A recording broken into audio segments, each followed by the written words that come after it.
അധ്യക്ഷൻ, വേദിയിലെയും സദസ്സിലെയും ബഹുമാന്യരെ, സഹോദരി സഹോദരന്മാർ,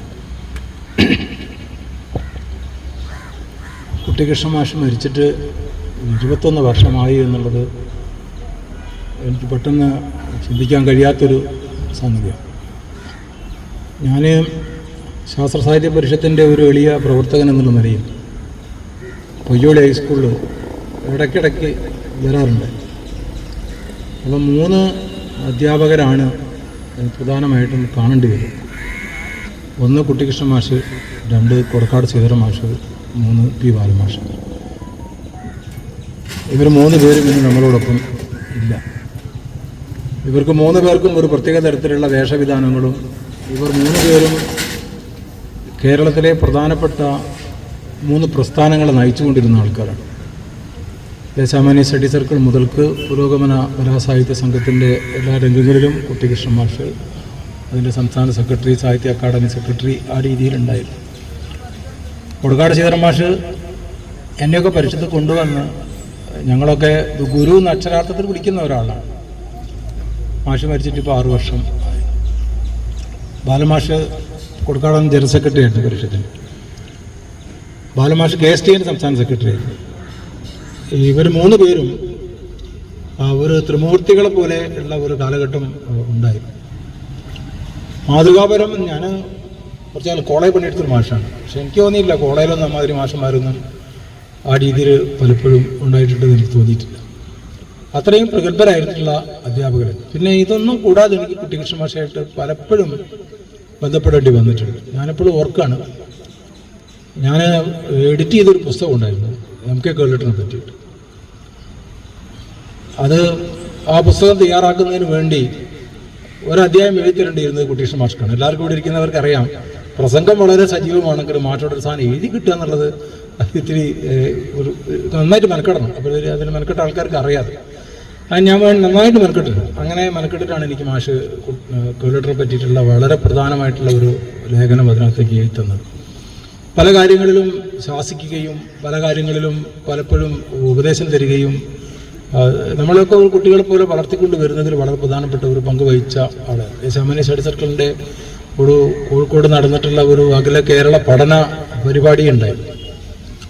വളരെ പ്രഗത്ഭരായിട്ടുള്ള ആൾക്കാരൊക്കെ EMS നമ്പൂതിരിപ്പാട് എസ്തെറ്റിക്സിനെ കുറിച്ചിട്ടൊക്കെ ഉണ്ടാകുന്ന പ്രബന്ധാവതരണമൊക്കെ നടത്തിയിട്ടുള്ളത് ടാഗോർ സെൻറ്ററിനാണ് നടന്നിട്ടുള്ളത്. ഇന്ന് ഞങ്ങളൊക്കെ ഒരു വളണ്ടിയർമാരെ പോലെ ആ പരിപാടിയിൽ പങ്കെടുത്തിരുന്ന ഒന്നായിരുന്നു അത്. അതിലൊക്കെ വളരെ മാതൃകാപരമായിട്ടുള്ള പ്രവർത്തനം നടത്തി നേതൃത്വപരമായി നിന്നിട്ടുള്ള ആളാണ് കുട്ടിക്കൃഷ്ണ മാഷ്.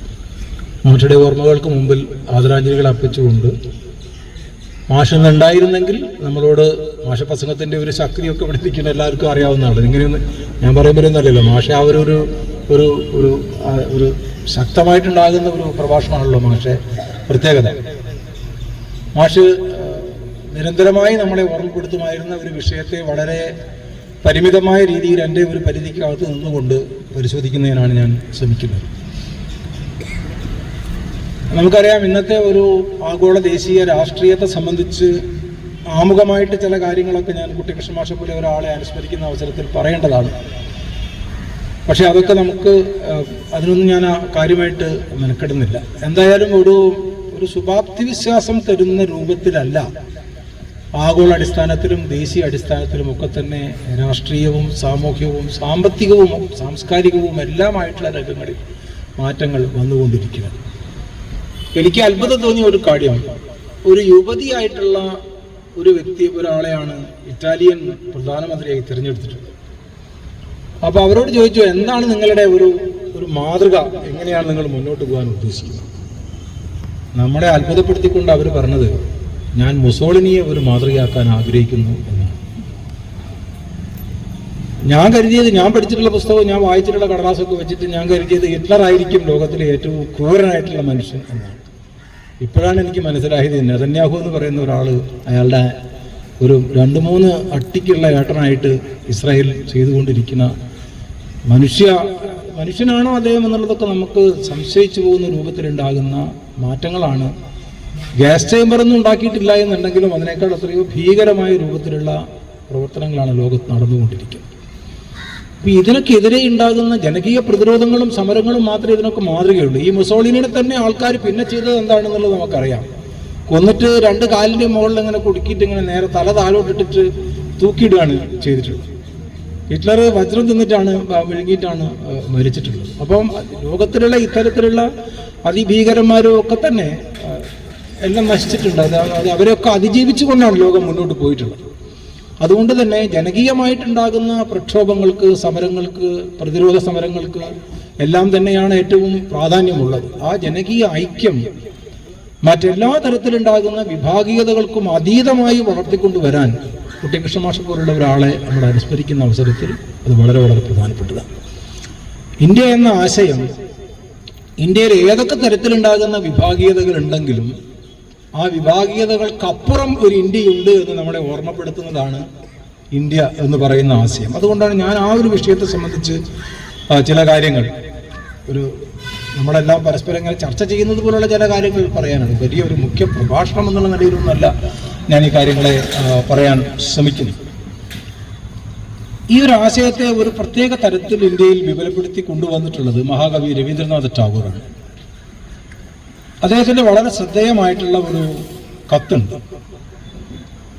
CF ആൻഡ്രൂസ് എന്ന് പറഞ്ഞ പത്രപ്രവർത്തകനും സാമൂഹ്യ ശാസ്ത്രജ്ഞനും എല്ലാമായിരുന്ന അദ്ദേഹത്തിന് ടാഗോർ എഴുതിയിട്ടുള്ള ഒരു കത്തിൽ ടാഗോർ പറയാണ്, India is not a geographical entity, it is an idea എന്ന്. ഇന്ത്യ എന്ന് പറയുന്ന ഈ ഒരു മഹാരാജ്യം ഒരു ഭൂപടമല്ല, ഒരാശയമാണ് എന്നാണ് ടാഗോർ പറഞ്ഞത്. നമുക്ക് ഈ രാജ്യമെന്ന് പറഞ്ഞാൽ ഈ ഭൂപടം മാത്രമേ നമ്മളുടെ ഓർമ്മയിലുള്ളൂ. ആ ഭൂപടത്തിൻ്റെ ഉള്ളിലൊരു ജീവിതമുണ്ട്.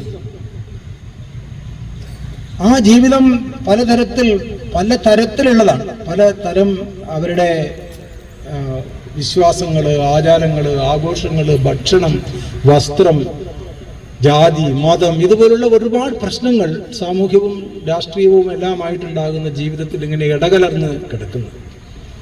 ആ ഇടകലർന്ന് കിടക്കുന്ന ഈ ജീവിതത്തെ എല്ലാം കൂടി ചേർന്നിട്ടുള്ളതിനെയാണ് നമ്മളൊരു മനുഷ്യ ജീവിതമായിട്ട്, അല്ലെങ്കിൽ അതാണ് ഒരു ആശയമായി ഇന്ത്യ എന്ന് പറയുന്നത്. ആ തരത്തിലുണ്ടാകുന്ന ജീവിത സംഘാതങ്ങൾ കൂടിച്ചേരുന്ന ഒരു ആശയമാണ് എന്നുള്ളത് ടാഗോറാണ് ആദ്യമേ ഉയർത്തി പറയാൻ ശ്രമിച്ചിട്ടുള്ളത്. India is not a geographical entity, ഒരു ഭൂമിശാസ്ത്രപരമായിട്ടുണ്ടാകുന്ന ഒരു ഭൂപടമല്ല, 4 അതിരുകൾക്കുള്ളിൽ ഒതുക്കി നിർത്താൻ പറ്റാവുന്ന ഒരു ഭൂപടമല്ലെന്ന്, അതിനേക്കാൾ എല്ലാം ഉപരിയായി ഒരു ആശയമാണ്, ഒരു ബൃഹത്തായ ആശയമാണ് ഇന്ത്യ എന്നും മഹാകവി മുന്നോട്ട് വെക്കേണ്ടത്. ദേശീയോദ്ഗ്രഥത്തെക്കുറിച്ച്, ദേശീയതയെക്കുറിച്ചെല്ലാം ഒരു പരിധിവരെ ഗാന്ധിജിയെക്കാളും നെഹ്റുവിനേക്കാളും അംബേദ്കറേക്കാളെല്ലാം ഉയർന്ന് ചിന്തിച്ചിട്ടുള്ള ആൾ ഒരു പക്ഷേ ടാഗോർ ആയിരിക്കും. ടാഗോറിൻ്റെ നാഷണലിസം, ദേശീയത എന്ന് പറയുന്ന ഒരു വളരെ പ്രസിദ്ധമായിട്ടുള്ള ഗ്രന്ഥം തന്നെയുണ്ട്. അതിന് വിട്ട് നമ്മൾ ദേശീയതയെക്കുറിച്ച് സംസാരിക്കാൻ പാടില്ല എന്ന് നമ്മളെ ഓർമ്മപ്പെടുത്തുന്ന ആള് ടാഗോറാണ്. അദ്ദേഹത്തിൻ്റെ എല്ലാ കൃതികളും, അദ്ദേഹത്തിൻ്റെ ആ ഒരു വിശ്വമാനവികതയുണ്ടല്ലോ ടാഗോർ എന്ന് പറയുന്ന അവസരത്തിൽ, കഥയായാലും നാടകമായാലും പെയിൻറ്റിങ് ആയാലും പിന്നെ നോവലായാലും എന്തായാലും ഇതെല്ലാം അവസാനം എൻ്റെ സാർ പട്ടമൊന്നും എനിക്ക് വേണ്ടാന്ന് പറഞ്ഞുകൊണ്ട് അത് വലിച്ചു എറിഞ്ഞു കൊടുത്ത് കൽക്കത്ത നഗരത്തിൽ ഓട്ടോറിക്ഷ തൊഴിലാളികളുടെ സമരം നയിച്ചിട്ടുണ്ടാകുന്ന ഒരു അസാമാന്യ പ്രതിഭാശാലിയാണ് ടാഗോർ എന്ന് നമുക്ക് പറയാം. ഇന്ന് നമ്മൾ പഞ്ചായത്ത് തെരഞ്ഞെടുപ്പ് നടത്താൻ പോകുന്ന ഒരു കാലമാണ്. ഇന്ത്യയിൽ ആദ്യമായി ഗ്രാമവികസന പരീക്ഷണം നടത്തിയിട്ടുള്ള ആൾ ടാഗോറാണ്. ശാന്തിനികേതൻ നമ്മളുടെ ഈ കുന്നിൻ്റെ ഒരു ഭാഗത്താണ് എന്നുണ്ടെങ്കിൽ അതിൻ്റെ മറുഭാഗത്തിൻ്റെ പേര് ശ്രീനികേതൻ എന്നാണ്. ശാന്തിനികേതനിൽ നടക്കുന്ന പരീക്ഷണങ്ങളെ ജനങ്ങളുടെ ജീവിതവുമായി ബന്ധപ്പെടുത്തി കാണാൻ ടാഗോർ നടത്തിയിരുന്ന ഗ്രാമവികസന പരീക്ഷണങ്ങളായിരുന്നു ശ്രീനികേതനിൽ ഉണ്ടായിരുന്നത്. അപ്പോൾ ആ രീതിയിൽ ടാഗോർ അത് ഒരു ഇന്ത്യ എന്ന ആശയത്തെ ഈ ആശയത്തെ പിന്നീട് ഇംഗ്ലീഷിൽ വളരെ പ്രസിദ്ധമായിട്ടുള്ളൊരു പുസ്തകമുണ്ട്. ആ പുസ്തകത്തിൻ്റെ പേര് ദ ഐഡിയ ഓഫ് ഇന്ത്യ എന്ന് തന്നെയാണ്. സുനിൽ ഖിൽവാനി എന്ന് പറയുന്ന ഒരു ബ്രിട്ടീഷ് യൂണിവേഴ്സിറ്റിയിൽ ജോലി ചെയ്യുന്ന ഇന്ത്യക്കാരനായിട്ടുള്ള ഒരാളാണ് ആ പുസ്തകം എഴുതിയിട്ടുള്ളത്.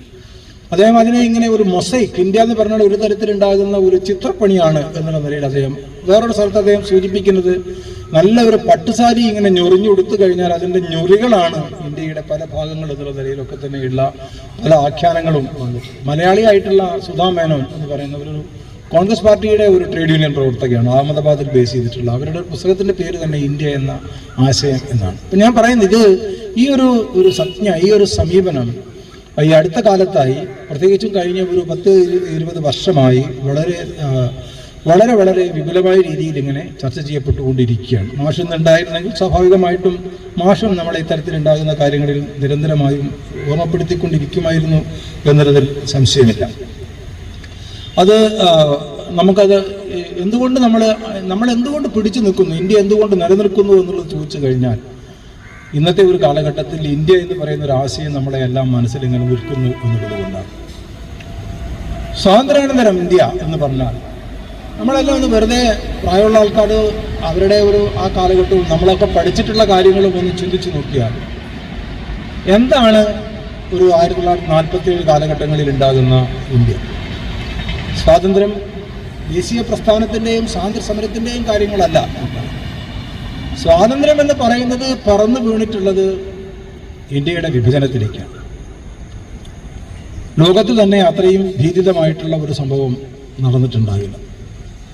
എന്തൊക്കെയാണ് സംഭവിച്ചതെന്നുള്ളത് നമുക്ക് പോലും അതൊന്നും കൂട്ടിച്ചേർത്ത് പറയാനെന്നുള്ള ശേഷിയൊന്നും ആ രീതിയിലുള്ള പുസ്തകങ്ങളോ അങ്ങനെയൊന്നും ഉണ്ടായിട്ടില്ല. ഇന്ത്യയുടെ ജനനം അല്ലെങ്കിൽ സ്വതന്ത്ര ഇന്ത്യ ജനിച്ചു വീണിട്ടുള്ളത് അതിഭീകരമായ രൂപത്തിലുള്ള ഒരു വർഗീയ കലാപത്തിലേക്കാണ്, വിഭജനവുമായി ബന്ധപ്പെട്ടുകൊണ്ടുള്ളത്. അത് ഒരു 47 ആഗസ്റ്റ് മുതൽക്ക് ഒരു 5-6 മാസം വളരെ കത്തിജ്വലിച്ച് നിൽക്കുകയും അതിൻ്റെ ഇടയിലാണ് 48 ജനുവരിയിൽ മഹാത്മജി ഗാന്ധി വധം നടക്കുന്നത്. അത് ഇന്ത്യയുടെ ഏറ്റവും വലിയ ഒരു ആഘാതം എന്നുള്ള നിലയിലാണ്. നെഹ്റു പറഞ്ഞതുപോലെ light has gone out of എന്നുള്ളത് മാത്രമല്ല, പൂർണ്ണമായിട്ടും ഇന്ത്യ അന്ധകാരത്തിലായി പോയി എന്നുള്ളതാണ് ആ ഒരു സംഭവം കാണിക്കുന്നത്. പട്ടേലിന്റെ മരണം ഒരു വർഷം കഴിഞ്ഞ് 1950 കൂടിയാണ് നടക്കുന്നത്. ഒരു 5-10 വർഷം കഴിഞ്ഞിട്ടാണ് നെഹ്റുവിന്റെ മരണം. അതിനിടയിൽ 3 പ്രധാനപ്പെട്ട യുദ്ധങ്ങൾ ഇന്ത്യക്ക് നേരിടേണ്ടി വന്നു. പാകിസ്ഥാനുമായിട്ട് 2 യുദ്ധങ്ങളുണ്ടായി, ചൈനയുമായിട്ടുള്ള യുദ്ധങ്ങൾ 1960കളിൽ ഉണ്ടായി. അത് തന്നെ നെഹ്റുവിന്റെ ഒരു വലിയ ആഘാതമായിരുന്നു. 1970കളിൽ നമുക്ക് അടിയന്തരാവസ്ഥ എന്ന് പറയുന്ന എല്ലാ തരത്തിലുള്ള ഭരണഘടനാ മൂല്യങ്ങളെയും തകർക്കുന്ന രീതിയിലുള്ള ഇടപെടലുകൾ കുറഞ്ഞ കാലത്തേക്കാണെങ്കിലും അത് ഇന്ത്യയിലുണ്ടായി. അത് ദൂരവ്യാപകമായ പ്രത്യാഘാതങ്ങൾ ഇന്ത്യൻ രാഷ്ട്രീയത്തിലും മറ്റും ഉണ്ടാക്കി. ഗുജറാത്തിലെ ഒരിക്കലും നമ്മൾ ഒരു സ്വതന്ത്ര ഇന്ത്യയിൽ പ്രതീക്ഷിക്കാത്ത രീതിയിലുള്ള ഒരു ഭീകരമായിട്ടുള്ള കലാപമുണ്ടായി. ബാബറി മസ്ജിദ് പൊളിക്കുന്ന 1992 അങ്ങനെ ഒരു ഭീകരമായിട്ടുള്ള സംഭവം നടന്നു. കുത്തൊഴുകുന്ന രീതിയിലുള്ള ഒരു ആഗോളവൽക്കരണ പ്രക്രിയകൾ അടിച്ചേൽപ്പിക്കാൻ തുടങ്ങി. അത് ജീവിതവുമായി ബന്ധപ്പെട്ടുകൊണ്ടുള്ള എല്ലാ രംഗങ്ങളിലും അതിൻ്റേതായിട്ടുള്ള സ്വാധീനം കഴിഞ്ഞ 3 പതിറ്റാണ്ടായി നടത്തിക്കൊണ്ടിരിക്കുന്നു. 2014 മുതൽ ഇന്ന് ഇന്ത്യ ഭരിക്കുന്ന BJP അധികാരത്തിൽ വന്നിരിക്കുന്നു. അതിൻ്റെ ശേഷം നമുക്ക് എല്ലാ ഭരണഘടനാ മൂല്യങ്ങളെയും തകർക്കുന്ന രീതിയിലുള്ള കൃത്യമായ നിയമനിർമ്മാണങ്ങൾ, പൗരത്വ അവകാശ നിയമം മുതൽക്ക് ഏറ്റവും അവസാനം ഇന്ന് ബീഹാറിൽ തുടങ്ങി വെക്കുകയും ഇന്ത്യയിലെ എല്ലാ സംസ്ഥാനത്തിലേക്കും കൊണ്ടുവരാൻ ശ്രമിക്കുന്നതുമായിട്ടുള്ള നമ്മളുടെ തെരഞ്ഞെടുപ്പ് സംബന്ധിച്ചിട്ടുള്ള നിയമങ്ങൾ വരെ അട്ടിമറിക്കപ്പെട്ടുകൊണ്ടിരിക്കുന്ന ഒരു സാഹചര്യം നിലനിൽക്കുക. അപ്പോഴും ഇന്ത്യയിലെ 75% വരുന്ന ജനങ്ങൾ പോളിംഗ് ബൂത്തിൽ പോയി തങ്ങളുടെ സമ്മതിദാന അവകാശം രേഖപ്പെടുത്തുന്ന ഒരു ജനാധിപത്യ രാജ്യമായി ഇന്ത്യ നിലനിൽക്കുന്നുണ്ട്. ഇന്ത്യ തകർന്നു പോയിട്ടില്ല. എന്തുകൊണ്ട് അത് പിന്നെയും ഇത്ര ഭീകരമായ രീതിയിൽ ഉണ്ടാകുന്ന മാറ്റങ്ങൾ ഒരു രാജ്യത്തിനും, ഇപ്പോൾ ലോകത്തിലെ ഒരു രാജ്യത്തിനും അത്തരത്തിലുണ്ടാകുന്ന കാര്യങ്ങളെ ഒരു പക്ഷേ നേരിടേണ്ടി വന്നിട്ടുണ്ടാകില്ല. ഇത് നേരിട്ടിട്ടും ഇന്ത്യ നിലനിൽക്കുന്നു. നമ്മളെല്ലാം ഇപ്പോഴും ഇങ്ങനെ വന്നു കൂടുന്നു. കുട്ടിക്കൃഷ്ണ മാഷെ ഒരു നിമിത്തമാക്കി വെച്ചുകൊണ്ട് നമ്മൾ ഈ കാര്യങ്ങൾ ചർച്ച ചെയ്യുന്നു. നമ്മുടെ മനസ്സിൽ വ്യത്യസ്തമായിട്ടുള്ള ഒരു പ്രത്യേക തരത്തിലുള്ള ഒരു ഇന്ത്യ ഊറിക്കൂടിക്കൊണ്ടിരിക്കുന്നു. അങ്ങനെ ഊറിക്കൂടിക്കൊണ്ടിരിക്കുന്ന ഒരു പാരമ്പര്യം, അല്ലെങ്കിൽ നമ്മൾ ഇന്ത്യക്കാർ എന്ന് പറയുന്ന ഒരു പാരമ്പര്യം ഈ രാജ്യം അവശേഷിച്ച് നിലനിർത്തുന്നുണ്ട്. അതെപ്പോൾ വേണമെങ്കിലും തകരാം. അതാണ് അതിൻ്റെ ഒരു അവസ്ഥയിൽ നമ്മൾ ഇന്ന് കാണുന്നത്. അതെപ്പോൾ വേണമെങ്കിലും തകരാം. പക്ഷെ അത് തകരാതെ നിൽക്കുന്നതിന് വേണ്ടി നമ്മുടെ മനസ്സിൽ തന്നെ, ഞാൻ സംസാരിക്കുന്ന അവസരത്തിൽ എനിക്കും ഇത് കേൾക്കുന്ന നിങ്ങൾക്കും ഒരു പ്രഭാഷകനോ അല്ലെങ്കിൽ അത് കേൾക്കുന്ന ആളോ എന്നുള്ള നിലയിലല്ല, അതിനേക്കാൾ എല്ലാം ഉപരിയായി എൻ്റെയും കൂടി ഒരു ജീവിതത്തിന്റെ ഭാഗമാണ് ഈ രാജ്യം എന്നുള്ള ഒരു തോന്നൽ. നമ്മളാരും സ്വാതന്ത്ര്യ സമരത്തിലോ ദേശീയ പ്രസ്ഥാനത്തിലോ പങ്കെടുത്തിട്ടില്ലെങ്കിൽ പോലും അതിൻ്റെ ആശയങ്ങൾ ഇന്നും നിലനിൽക്കണം. അതിനെതിരെ ഉണ്ടാകുന്ന പ്രതിലോമ ആശയങ്ങളെ നമ്മൾ എതിരിടണം, പ്രതിരോധിക്കണം എന്ന് തോന്നുന്ന ഒരു വലിയ അവസ്ഥാവിശേഷം നമ്മളുടെ എല്ലാം മനസ്സിൽ നിലനിൽക്കുന്നു എന്നുള്ളതാണ്. നമ്മൾ ഇന്ത്യക്കാർ അങ്ങനെ ആ രീതിയിൽ ചിന്തിക്കുന്ന ഒരു ഭൂരിപക്ഷമാണ് ഇന്ത്യയിലുള്ളത്. പക്ഷെ ആ ഭൂരിപക്ഷത്തെ നമുക്ക് എത്രമാത്രം ഏകോപിപ്പിക്കാൻ സാധിക്കുന്നു എന്നുള്ളതൊക്കെ തന്നെ ഒരുപാട് പ്രശ്നമാണ്. ഈ ഒരു ആശയം ഉള്ളത് കൊണ്ടാണ് നമ്മളുടെ അയൽക്കാരിൽ നിന്ന് വളരെ വ്യത്യസ്തമായിട്ട് ഇന്ത്യ നിലനിൽക്കുന്നു. നിങ്ങൾ നോക്കിക്കോളൂ, നമ്മുടെ 4 ഭാഗത്തുള്ള രാജ്യങ്ങൾ ഓരോന്നിനെയും എടുത്ത് പരിശോധിക്കാം. സിലോൺ ഏറ്റവും തെക്ക് ഭാഗത്ത് കിടക്കുന്ന ശ്രീലങ്ക എന്ന് പറയുന്ന രാജ്യം, അഫ്ഗാനിസ്ഥാനെ പോലുള്ള രാജ്യം, പാകിസ്ഥാനെ പോലുള്ള രാജ്യം, ഭൂട്ടാനെ പോലുള്ള രാജ്യം, നേപ്പാള്, ബർമ്മ, ബംഗ്ലാദേശ്, ഇതൊക്കെയാണല്ലോ നമ്മളെ ഏറ്റവും 4 ഭാഗത്ത് ഉണ്ടാകുന്ന രാജ്യം. നമുക്ക് സ്വാതന്ത്ര്യം കിട്ടിയ അവസരത്തിൽ തന്നെയാണ് ഇവർക്കെല്ലാം സ്വാതന്ത്ര്യം കിട്ടിയിട്ടുള്ളത്. പാകിസ്ഥാൻ നമ്മളോടൊരു വാശി എന്നുള്ള നിലയ്ക്ക് അവർ 1947 ആഗസ്റ്റ് 14 അവർ അവരുടെ സ്വാതന്ത്ര്യത്തിനായിട്ട് ഒരു ദിവസം മുമ്പേ ഞങ്ങൾക്ക് കിട്ടണം എന്നുള്ളൊരു വാശിയുടെ മോഡ്. ആയിക്കോട്ടെ, കുഴപ്പമൊന്നുമില്ല. പക്ഷെ ഈ രാജ്യങ്ങളുടെ എല്ലാം സ്ഥിതി ഒന്നുകിൽ ഏതെങ്കിലും തരത്തിലുള്ള ഒരു ഏകാധിപത്യം, ഒന്നുകിൽ ഒരു മതാധിപത്യം നിലനിൽക്കുന്നു, അല്ലെങ്കിൽ മറ്റൊരു തരത്തിലുള്ള ഏകാധിപത്യം നിലനിൽക്കുന്നു. ജനാധിപത്യം എന്ന് പറയുന്നത് ഈ രാജ്യങ്ങളുടെ ഒന്നും ഇപ്പോഴും അവർക്കൊരു വലിയ പ്രശ്നമായിട്ട് തന്നെ നിൽക്കുകയാണ് ചെയ്യുന്നത്. പാകിസ്ഥാനായാലും അഫ്ഗാനിസ്ഥാൻ എല്ലാ രാജ്യങ്ങളും. പക്ഷെ അതിന് നടുക്ക് കിടക്കുന്ന ഇന്ത്യ എന്ന് പറയുന്ന രാജ്യം ഇപ്പോഴും ഈ പരിമിതികളെല്ലാം ഉണ്ടായിട്ടും, ഇത്തരത്തിലുണ്ടാകുന്ന എല്ലാ പ്രക്ഷുബ്ധമായിട്ടുള്ള അന്തരീക്ഷം ഉണ്ടായിട്ട് പോലും ഇപ്പോഴും നമ്മൾ പാടെ തകർന്നു പോകാത്ത ഒരു ജനാധിപത്യ സംവിധാനമാണ്. അതെന്തുകൊണ്ട് സാധിച്ചു എന്ന് ചോദിച്ചാൽ അത് ഈ ദേശീയ പ്രസ്ഥാനത്തിന്റെയും സ്വാതന്ത്ര്യ സമരത്തിന്റെയും എല്ലാം തന്നെ അതിൽ നിന്ന് നമുക്ക് വന്നിട്ടുള്ള, നമുക്ക് ഊറിക്കൂടി കിട്ടിയിട്ടുള്ള ഇന്ത്യ എന്ന് പറയുന്ന ആ ഒരു നാനാത്വത്തിൽ ഏകത്വം എന്നൊക്കെ പറയുന്ന രീതിയിലുള്ള ആ ഒരു വലിയ ഒരു വികാരത്തിന്റെ ഭാഗമായി നമുക്ക് ഊറിക്കൂടി വന്നിട്ടുള്ളതാണ്. ആ ദേശീയ പ്രസ്ഥാനത്തിന്റെ ഒരു ഉൽപ്പന്നമായിട്ട് നമ്മൾ അതിനെ കാണുന്നതായിട്ട്. സ്വാതന്ത്ര്യം കിട്ടുന്ന അവസരത്തിൽ നമ്മൾ പലതരത്തിലുണ്ടാകുന്ന പ്രവിശ്യകളും ആയിരക്കണക്കിന് നാട്ടുരാജ്യങ്ങളുമാണ്. ഈ ചെറിയ കേരളം പോലും, ഒരു ഭാഗത്ത് തിരുവിതാംകൂർ, മറുഭാഗത്ത് കൊച്ചി, ഇവിടെ ബ്രിട്ടീഷുകാർ ഭരിക്കുന്ന മലബാർ, അത് തന്നെ 3 തരത്തിലുള്ള ഭരണ സംവിധാനത്തിൽ ഒരാൾ ഞാൻ സ്വന്തമായി രാജ്യം ഉണ്ടാക്കുമെന്ന് പറയുന്ന വിഭാഗത്തിൽപ്പെടുന്നു, വേറൊരാളെ ഇങ്ങനെ എന്ത് ചെയ്യണം എന്നുള്ളത് പിടികിട്ടാതെ നിൽക്കുന്നു, നമ്മൾ നേരിട്ട് ബ്രിട്ടന്റെ ഒരു ഭാഗമായിട്ട് നിലനിൽക്കുന്നു. ഈ രീതിയിൽ കൊച്ചു കേരളത്തിൽ പോലുണ്ടെങ്കിൽ പോലും ഇന്ത്യ മൊത്തത്തിലുണ്ടാകുന്ന ഒരു സ്ഥിതിവിശേഷം എത്രമാത്രമാണെന്ന് നമുക്ക് ആലോചിക്കാവുന്നതേ. ആ തരത്തിലുണ്ടാകുന്ന പ്രവിശ്യകളായി, നാട്ടുരാജ്യങ്ങളായി, പ്രമാണിമാരായിട്ടുള്ള രാജ്യങ്ങളായി തിരുവിതാംകൂറിനെ പോലുള്ള, നൈസാമിനെ പോലുള്ള, കാശ്മീരിനെ പോലുള്ള, രാജ്കോട്ട് പോലുള്ള രാജ്യങ്ങളെല്ലാം ഒരു ഭാഗത്ത് ശക്തമായിട്ട് നിൽക്കും. ഈ രാജ്യങ്ങളെ എല്ലാം പട്ടേലും കേരളീയനായിട്ടുള്ള VP മേനോനും അവരെല്ലാം ചേർന്നുകൊണ്ട് ഏകോപിപ്പിക്കുന്ന വലിയ ഒരു പ്രക്രിയ ഒരു വലിയ രീതിയിൽ നടക്കും. ഈ തരത്തിലുണ്ടാകുന്ന വൈവിധ്യങ്ങളെ എങ്ങനെ അതിൽ നിന്ന് മുതലെടുക്കാമെന്നുള്ളതായിരുന്നു ബ്രിട്ടീഷുകാരുടെ ഏറ്റവും പ്രധാനപ്പെട്ട ചിന്ത.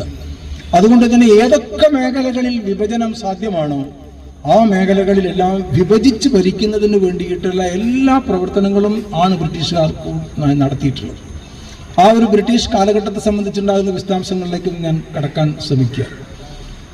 അവരെ ഡാക്ക മസ്ലിൻ എന്ന് പറയുന്ന തുണി ഉൽപ്പാദിപ്പിച്ചിരുന്നത് ഈ കൈനകം ഇങ്ങനെ നീട്ടി അതിനകത്ത് സുഷിരങ്ങൾ ഉണ്ടാക്കി പഞ്ഞിയിൽ ഇങ്ങനെ അമർത്തി വെച്ച് നൂല് വലിച്ചെടുത്തിട്ടാണ് എന്നാണ് നമ്മുടെ പുസ്തകത്തിലൊക്കെ വായിക്കുന്നത്. ബ്രിട്ടീഷുകാർ അത് അവരുടെ പലതരത്തിലുള്ള മസ്ലിൻ തുണിയെയും വെല്ലുന്ന രൂപത്തിലുള്ളത്. ബ്രിട്ടീഷുകാർ ഇവിടെ നടപ്പാക്കിയിട്ടുള്ള നയം ഈ വിരളങ്ങ് കുറിച്ച് വെട്ടിക്കളയെന്നുള്ളത് ആയിരുന്നു. അതോടുകൂടിയാണ് ആ ക്രൂരമായിട്ട് ആ ഒരു നടപടിയിലൂടെയാണ്, അങ്ങനെയാണ് അവർ നമ്മുടെ ഓരോ സംവിധാനത്തിൽ, വ്യവസായത്തെ ആയാലും കൃഷിയെ ആയാലും എല്ലാറ്റിനെയും നശിപ്പിക്കുന്നതിന് വേണ്ടിയിട്ടുള്ള എല്ലാ വിഭജന പ്രക്രിയകളിലൂടെയും വന്നത്. വിൻസ്റ്റൺ ചർച്ചിൽ നമ്മളോട് പറഞ്ഞത് ഇന്ത്യ താനെ നശിക്കും. എന്താ കാരണം അത് വൈവിധ്യത്തിന്റെ ഒരു രാജ്യമാണ്. എല്ലാം വൈവിധ്യമാണ്. അവിടെ ഭാഷകൾ പലതാണ്, ഭക്ഷണ രീതി പലതാണ്, വസ്ത്രധാരണം പല രീതിയിലാണ്, ധാരാളം ജാതിയും മതവും ഒക്കെ നിലനിൽക്കുന്നത് കൊണ്ട് തന്നെ താനെ തകരാനുണ്ടാകുന്ന സാധ്യതയുള്ള ഒരു രാജ്യം എന്നുള്ള നിലയ്ക്കാണ്. എന്നാൽ എന്താണ് ദേശീയ പ്രസ്ഥാനത്തിലും സ്വാതന്ത്ര്യ സമരത്തിലും സംഭവിച്ചിട്ടുള്ളത്? ചർച്ചിൽ വിചാരിച്ചതിൽ നിന്ന് നേരെ വ്യത്യസ്തമായ രീതിയിൽ ഈ വൈവിധ്യത്തെ ശക്തിയാക്കാൻ ദേശീയ പ്രസ്ഥാനത്തിനും സ്വാതന്ത്ര്യ സമരത്തിനും സാധിച്ചു. അതാണ് ഏറ്റവും ദേശീയ പ്രസ്ഥാനത്തിന്റെയും സ്വാതന്ത്ര്യ സമരത്തിന്റെയും ഏറ്റവും പ്രധാനപ്പെട്ട സംഭാവന എന്ന് പറഞ്ഞാൽ ബ്രിട്ടീഷ് ഭരണകൂടവും ലോകം മൊത്തത്തിലും തന്നെ ഈ വൈരുദ്ധ്യത്തിൽ നിന്ന് ഇന്ത്യ തകർന്നു പോകും, അല്ലെങ്കിൽ പലതരത്തിലുള്ള വൈവിധ്യങ്ങളിലൂടെ ഇന്ത്യ തകർന്നു പോകും എന്ന് കരുതിയിരുന്ന അവരെയെല്ലാം നിരാശരാക്കിക്കൊണ്ട് ഈ വൈവിധ്യത്തെ ശക്തിയാക്കി മാറ്റാൻ ദേശീയ പ്രസ്ഥാനത്തിനും സ്വാതന്ത്ര്യ സമരത്തിനും അതിന് നേതൃത്വം കൊടുത്തിരുന്ന മഹാത്മാഗാന്ധിക്കും സാധിച്ചിരുന്നു എന്നുള്ളതാണ് ഇന്ത്യയുടെ ഏറ്റവും പ്രധാനപ്പെട്ട ഒരു സംഭാവനയായിട്ട് മാറുന്നത്. അങ്ങനെയാണ് ധാരാളക്കണക്കിന് ഇന്ത്യയുടെ വൈവിധ്യം എന്ന് പറഞ്ഞാൽ നമുക്കത് ഇന്ന് തന്നെ നമ്മളെടുത്ത് പരിശോധിക്കും. ഇന്ന് നമുക്ക് 140 കോടിയോളം ജനങ്ങളുണ്ട്. അന്ന് അത്രയൊന്നും ആൾക്കാരില്ല. നമ്മൾ ഒരുപാട് പുരോഗമിച്ച രീതിയിൽ ഉണ്ടാകുന്ന ജനവിഭാഗമാണ് ഇന്ന് നമുക്ക് ഭരണഘടനാപരമായി നമുക്ക് വലിയ അല്ലെ പ്രധാനപ്പെട്ട 6 മതങ്ങളുണ്ട്. അതേ അവസരത്തിൽ 6400 ജാതി ഉപജാതികളുണ്ട് ഇന്ത്യയിൽ. നമുക്ക് 22 ഭാഷകളാണ് നമ്മൾ അംഗീകരിക്കപ്പെട്ടിട്ടുണ്ടാകുന്ന ഭാഷ. പക്ഷെ 1600ഓളം പ്രാദേശിക ഭാഷകളും അതിൻ്റെതായിട്ടുണ്ടാകുന്ന സ്ക്രിപ്റ്റുകളും കാര്യങ്ങളും എല്ലാം ഇന്ത്യക്കുണ്ട്. 29 സംസ്ഥാനങ്ങളുണ്ട്, 7ഓളം നമ്മളുടെ കേന്ദ്രഭരണ പ്രദേശങ്ങളുണ്ട്. അപ്പോൾ ഒരു 140 കോടിയിലധികമുള്ള ജനങ്ങൾ അവർ കേന്ദ്രഭരണ പ്രദേശങ്ങളായും സംസ്ഥാനങ്ങളായും പല പല രൂപത്തിൽ കഴിയുന്നത് ഒരു 6 പ്രധാനപ്പെട്ട ജാതി മതമാണെന്നുണ്ടെങ്കിലും ഒരു 6400ഓളം ജാതി ഉപജാതികളായിട്ട് കഴിയുന്നത്. 10-22 ഭാഷകളാണെന്നുണ്ടെങ്കിലും നിങ്ങൾ മധ്യപ്രദേശ് പോലുള്ള ഒരു സംസ്ഥാനത്തിലൊക്കെ പോയാൽ ഹിന്ദിയാണ് ആ സംസ്ഥാനത്തിൻ്റെ ഭാഷ എന്നുണ്ടെങ്കിലും മധ്യപ്രദേശിൻ്റെ പല ഭാഗങ്ങളിൽ നമ്മൾ സഞ്ചരിക്കുമ്പോഴത്തേക്കും ഒരു 10-15 തരത്തിലുണ്ടാകുന്ന ഭാഷ നമ്മൾ കേട്ടിട്ടുണ്ടാകും. അതിൻ്റെ ഭാഗമായിട്ട് ഞാനവിടെ ഒരു സമരത്തിൻ്റെ ഭാഗമായിട്ട് ഇങ്ങനെ ഒരു ജാതിയിൽ ഇങ്ങനെ പോയ അവസരത്തിൽ കുറേ ദിവസം പോകേണ്ടത് എനിക്ക് പലപ്പോഴായിട്ട് ഇതിങ്ങനെ കേൾക്കാൻ സാധിച്ചിട്ടുണ്ട്. നമുക്കെല്ലാവർക്കും അങ്ങനെ പോകുന്നു. അപ്പോൾ അതുകൊണ്ട് ഇവിടുന്ന് ഇറങ്ങുന്നത് നിങ്ങൾക്ക് തന്നെ അറിയാം, കേരളമല്ല തമിഴ്നാട് എന്ന് പറയുന്നത്. തമിഴ്നാടിൻ്റെ രൂപമല്ല കർണാടകത്തിനുള്ളത്, ദക്ഷിണേന്ത്യയുടെ രൂപമല്ല ഉത്തരേന്ത്യക്കുള്ളത്, രാജസ്ഥാൻ അല്ല ഗുജറാത്ത്, അതല്ല മധ്യപ്രദേശ്, അതല്ല ഉത്തർപ്രദേശ്. ഉത്തർപ്രദേശിൽ തന്നെ പടിഞ്ഞാറൻ ഉത്തർപ്രദേശിൽ ഉണ്ടാകുന്ന സമ്പന്നമായിട്ടുള്ള ഉത്തർപ്രദേശ് അല്ല നമ്മളുടെ കിഴക്കൻ ഭാഗത്ത് ആ ഖനികളും അതുപോലുള്ള കാര്യങ്ങളെല്ലാമുള്ള ഉത്തർപ്രദേശ് എന്നുള്ളതൊക്കെ നമ്മൾ കാണണം. ഈ ജാർഖണ്ഡ്, ഛത്തീസ്ഗഡ് എന്നൊക്കെ പറയുന്ന രാജ്യങ്ങൾ വെറും കാട് മാത്രമാണ് വലിയൊരു ഭാഗമായിട്ട് ഉള്ളത്. അത്ര വൈവിധ്യമുള്ള ഒരു രാജ്യമാണ് നമ്മൾ. അവരുടെ ഭക്ഷണ രീതി, അവരുടെ വസ്ത്ര രീതി, അപ്പൊ ഈ ഭക്ഷണ, അവരുടെ ആഘോഷങ്ങൾ, അവരുടെ ആചാരങ്ങൾ, ഇതിനെയെല്ലാം ഇന്ത്യ എന്ന് പറയുന്ന ഒരു ആശയത്തിനകത്തേക്ക് നമ്മൾ ചെയ്തിട്ടുള്ളത് എന്താണ്? ഇതിനൊന്നിനും തന്നെ ഒരു പോറൽ പോലും ഏൽപ്പിക്കാതെ ഇവയെല്ലാം നിലനിർത്തിക്കൊണ്ടും ശക്തിപ്പെടുത്തിക്കൊണ്ടും സ്വാതന്ത്ര്യം എന്ന് പറയുന്ന ഒരു ലക്ഷ്യത്തെ മുൻനിർത്തിക്കൊണ്ട് ഈ നാനാത്വത്തെ നമുക്ക് ഏകോപിപ്പിച്ചെടുക്കാൻ ദേശീയ പ്രസ്ഥാനത്തിന് സാധിച്ചു. അതാണ് ഇന്ത്യ എന്ന ആശയത്തിന്റെ ആ ഒരു ശക്തി എന്ന് നമ്മൾ പറയും. കേവലമായ ഒരു ഭൂമിശാസ്ത്രപരമായിട്ടുള്ള ഒരു ഭൂപടമായി, കേരളത്തിന്റെ ഒരു ഭൂപടമായോ കർണാടകത്തിന്റെ ഒരു ഭൂപടമായോ ഇന്ത്യയെ കാണാതെ അതിനേക്കാൾ എല്ലാം ഉപരിയായി ഇത്രയും വിപുലമായ രീതിയിൽ ഉണ്ടാകുന്ന ഒരു ജനസഞ്ചയത്തിന്റെ വൈപുല്യമേറിയിട്ടുണ്ടാകുന്ന ജീവിതത്തെ ഏകോപിപ്പിച്ചുകൊണ്ട് ഒരു ശത്രുവിനെതിരായി നമ്മളുടെ സ്വാതന്ത്ര്യം എന്ന് പറയുന്ന ഒരു ലക്ഷ്യത്തെ മുൻനിർത്തി ഇതിനെയെല്ലാം ഏകോപിപ്പിച്ചെടുക്കാൻ സാധിച്ചു എന്നുള്ളതാണ് ഇന്ത്യയുടെ ഏറ്റവും പ്രധാനമായിട്ടുണ്ടാകുന്ന നേട്ടമായിട്ട് നമ്മൾ കാണണം. അത് അവിടെയാണ് നമ്മളൊരു മൊസൈക്ക്, ആ ഒരു ശക്തി വരുന്നത് ആ ഒരു അവസരത്തിൽ. അങ്ങനെ നമുക്ക് ശക്തിപ്പെടുത്തി എടുക്കാൻ ആ ഒരു ശക്തിയിലൂടെയാണ്, അല്ലെങ്കിൽ അന്ന് ആവാഹിച്ചെടുത്തിട്ടുള്ള ആ ഒരു ശക്തിയിലൂടെയാണ് ഇന്ത്യ ഇന്നും മുന്നോട്ട് പോയിക്കൊണ്ടിരിക്കുന്നത്. അതുകൊണ്ടാണ് സ്വാതന്ത്ര്യാനന്തര ഇന്ത്യയിൽ ഇത്രയും ഭീതിതമായ പല പ്രശ്നങ്ങളും ഉണ്ടായിട്ട് പോലും നമ്മളുടെ മനസ്സിൽ ഇതെല്ലാം പറയുന്ന അവസരത്തിലും ഞാൻ മറ്റവൻ എന്ന ജാതി എന്നൊക്കെ ചിന്തിക്കുന്ന ആൾക്കാരൊക്കെ ഒരുപാടുണ്ടെങ്കിൽ പോലും ബഹുഭൂരിഭാഗം വരുന്ന ജനങ്ങൾ അവരുടെ മതത്തെയും ജാതിയെയും പ്രദേശത്തെയും ഭാഷയെയും ഭക്ഷണ രീതിയെയും വസ്ത്രത്തിലെ വൈവിധ്യത്തെയും എല്ലാം മാറ്റി നിർത്തിക്കൊണ്ട് ഞങ്ങൾ ഏകോദര സഹോദരന്മാരെന്ന് പറയുന്ന, അല്ലെങ്കിൽ നമ്മൾ ഇന്ത്യക്കാരെന്ന് പറയുന്ന ആ ഒരു വലിയ ഒരു ആശയത്തെ നമ്മൾ ഉയർത്തിപ്പിടിച്ച് ഇന്നും നിലനിൽക്കുന്നത്. അതാണ് ഈ രാജ്യത്തിൻ്റെ ഏറ്റവും പ്രധാനപ്പെട്ട സമ്പത്ത്. ആ സമ്പത്താണ് ഇന്ന് വലിയ ഒരു പ്രതിസന്ധിയെ നേരിട്ടുകൊണ്ടിരിക്കുന്നത്. അതുകൊണ്ട് തന്നെ നമ്മളിൽ അർപ്പിതമായിട്ടുണ്ടാകുന്ന കടമ ആ പ്രതിസന്ധിയെ അഭിമുഖീകരിക്കാനുണ്ടാകുന്ന ജനകീയ ഐക്യം ശക്തിപ്പെടുത്തിയെടുക്കുക എന്നുള്ളത് തന്നെയാണ്. എങ്ങനെയാണ് ഈ ആശയം പ്രാവർത്തികമാകുന്നത്? ആ പ്രാവർത്തികമാക്കുന്ന ഉപാധിയാണ് ഇന്ത്യൻ ഭരണഘടന. അവിടെയാണ് ഇന്ത്യൻ ഭരണഘടന ഒരു സമരത്തിന്റെ ഉപാധിയായിട്ട് മാറും. അത് വക്കീൽമാർക്ക് കേസ് വാദിക്കാനുള്ള ഒരു കാര്യമല്ല എന്നും, ഇന്ത്യ എന്ന് പറയുന്ന ഈ ഒരു വിപുലമായ മഹത്തായ ഈ ആശയത്തിന്റെ നടപ്പാക്കുന്ന, അതിന് നിർവഹണം നടത്തുന്ന ഒരു ഉപാധിയാണ് ഇന്ത്യൻ ഭരണഘടന എന്ന് പറയുന്നത്. ഭരണഘടനയുടെ പ്രക്രിയ ആരംഭിച്ച ഈ കോൺസ്റ്റിറ്റ്യൂവന്റ് അസംബ്ലി അല്ലെങ്കിൽ ഭരണഘടനാ നിർമ്മാണ സഭയിൽ 1946 ഡിസംബർ മാസം 13-ാം തീയതിയാണ് ഇതിന്റെ പ്രവർത്തനം ആരംഭിക്കുന്നത്. ആ പ്രവർത്തനം ആരംഭിക്കുന്നത് ഒരു ഒബ്ജക്റ്റീവ് റെസൊല്യൂഷൻ, ഒരു ലക്ഷ്യപ്രമേയം അവതരിപ്പിച്ചുകൊണ്ടാണ്. ആ ലക്ഷ്യപ്രമേയത്തിന്റെ ഭാഷ വളരെ കടുകട്ടിയുള്ള ഒരു ഭാഷയാണ്. നമുക്ക് വായിച്ച് മനസ്സിലാക്കാൻ വലിയ ഞാൻ കുറച്ച് ശ്രമിച്ചു നോക്കിയിട്ടുണ്ട്. വി.കെ. കൃഷ്ണമേനോൻ പിന്നെ ഡ്രാഫ്റ്റ് ചെയ്ത് നെഹ്റു കറക്റ്റ് ചെയ്തിട്ടുള്ള ഒരു സാധനമാണ് ഈ ഒബ്ജക്റ്റീവ് റെസൊല്യൂഷൻ എന്ന് പറയുന്നത്. അത് വായിച്ചെടുക്കൽ അത്ര എളുപ്പമല്ല. പക്ഷേ ആ ഒബ്ജക്റ്റീവ് റെസൊല്യൂഷൻ അവതരിപ്പിച്ചുകൊണ്ട് നെഹ്റു ചെയ്തിട്ടുള്ള ഒരു പ്രസംഗമുണ്ട് ഈ നമ്മളുടെ കോൺസ്റ്റിറ്റ്യൂവന്റ് അസംബ്ലി. അത് ആരംഭിക്കുന്നത്, അദ്ദേഹത്തിന്റെ ഇംഗ്ലീഷിൽ ആരംഭിക്കുന്നത്, the very objective of this assembly is to free India through a new constitution. ഒരു പുതിയ ഭരണഘടനയിലൂടെ ഇന്ത്യയെ സ്വതന്ത്രമാക്കുക എന്നുള്ളതാണ് ഈ അസംബ്ലിയുടെ ഒന്നാമത്തെ ലക്ഷ്യം. The very objective of this assembly is to free India through a new constitution. എന്തിനു വേണ്ടിയാണ് ഇന്ത്യയെ ഒരു പുതിയ ഭരണഘടനയിലൂടെ നമ്മൾ സ്വതന്ത്രമാക്കുന്നത്? നെഹ്റു അതിന് നൽകിയിട്ടുള്ള മറുപടി, to feed the starving people. എന്തിനു വേണ്ടിയിട്ടാണ് ഇന്ത്യക്ക് ഒരു ഭരണഘടന? എന്തിനു വേണ്ടിയിട്ടാണ് നമ്മൾ ഈ ഒബ്ജക്റ്റീവ് റെസൊല്യൂഷൻ അല്ലെങ്കിൽ നമ്മൾ ഈ ലക്ഷ്യം പൂർത്തിയാക്കുന്നത്? പട്ടിണി കിടക്കുന്ന ആൾക്കാർക്ക് ഭക്ഷണം കൊടുക്കുന്നതിന് വേണ്ടിയിട്ടാണ്. രണ്ടാമത്തെ വാചകം, to clothe the naked masses. ഇന്ത്യയിൽ ഉണ്ടാകുന്ന ഭൂരിഭാഗം വരുന്ന ജനങ്ങൾ ഉടുതുണിക്ക് മറുതുണിയില്ലാത്ത ആൾക്കാർ, അവർക്ക് തുണി നൽകുക എന്നുള്ളതാണ്. മൂന്നാമത്തേത്, ഓരോ ഇന്ത്യക്കാരൻ്റെയും മനസ്സിൽ കിടക്കുന്ന ഒരു ശേഷിയുണ്ട്, ഒരു ക്രിയേറ്റിവിറ്റി ഉണ്ട്, സക്രിയതയുണ്ട്.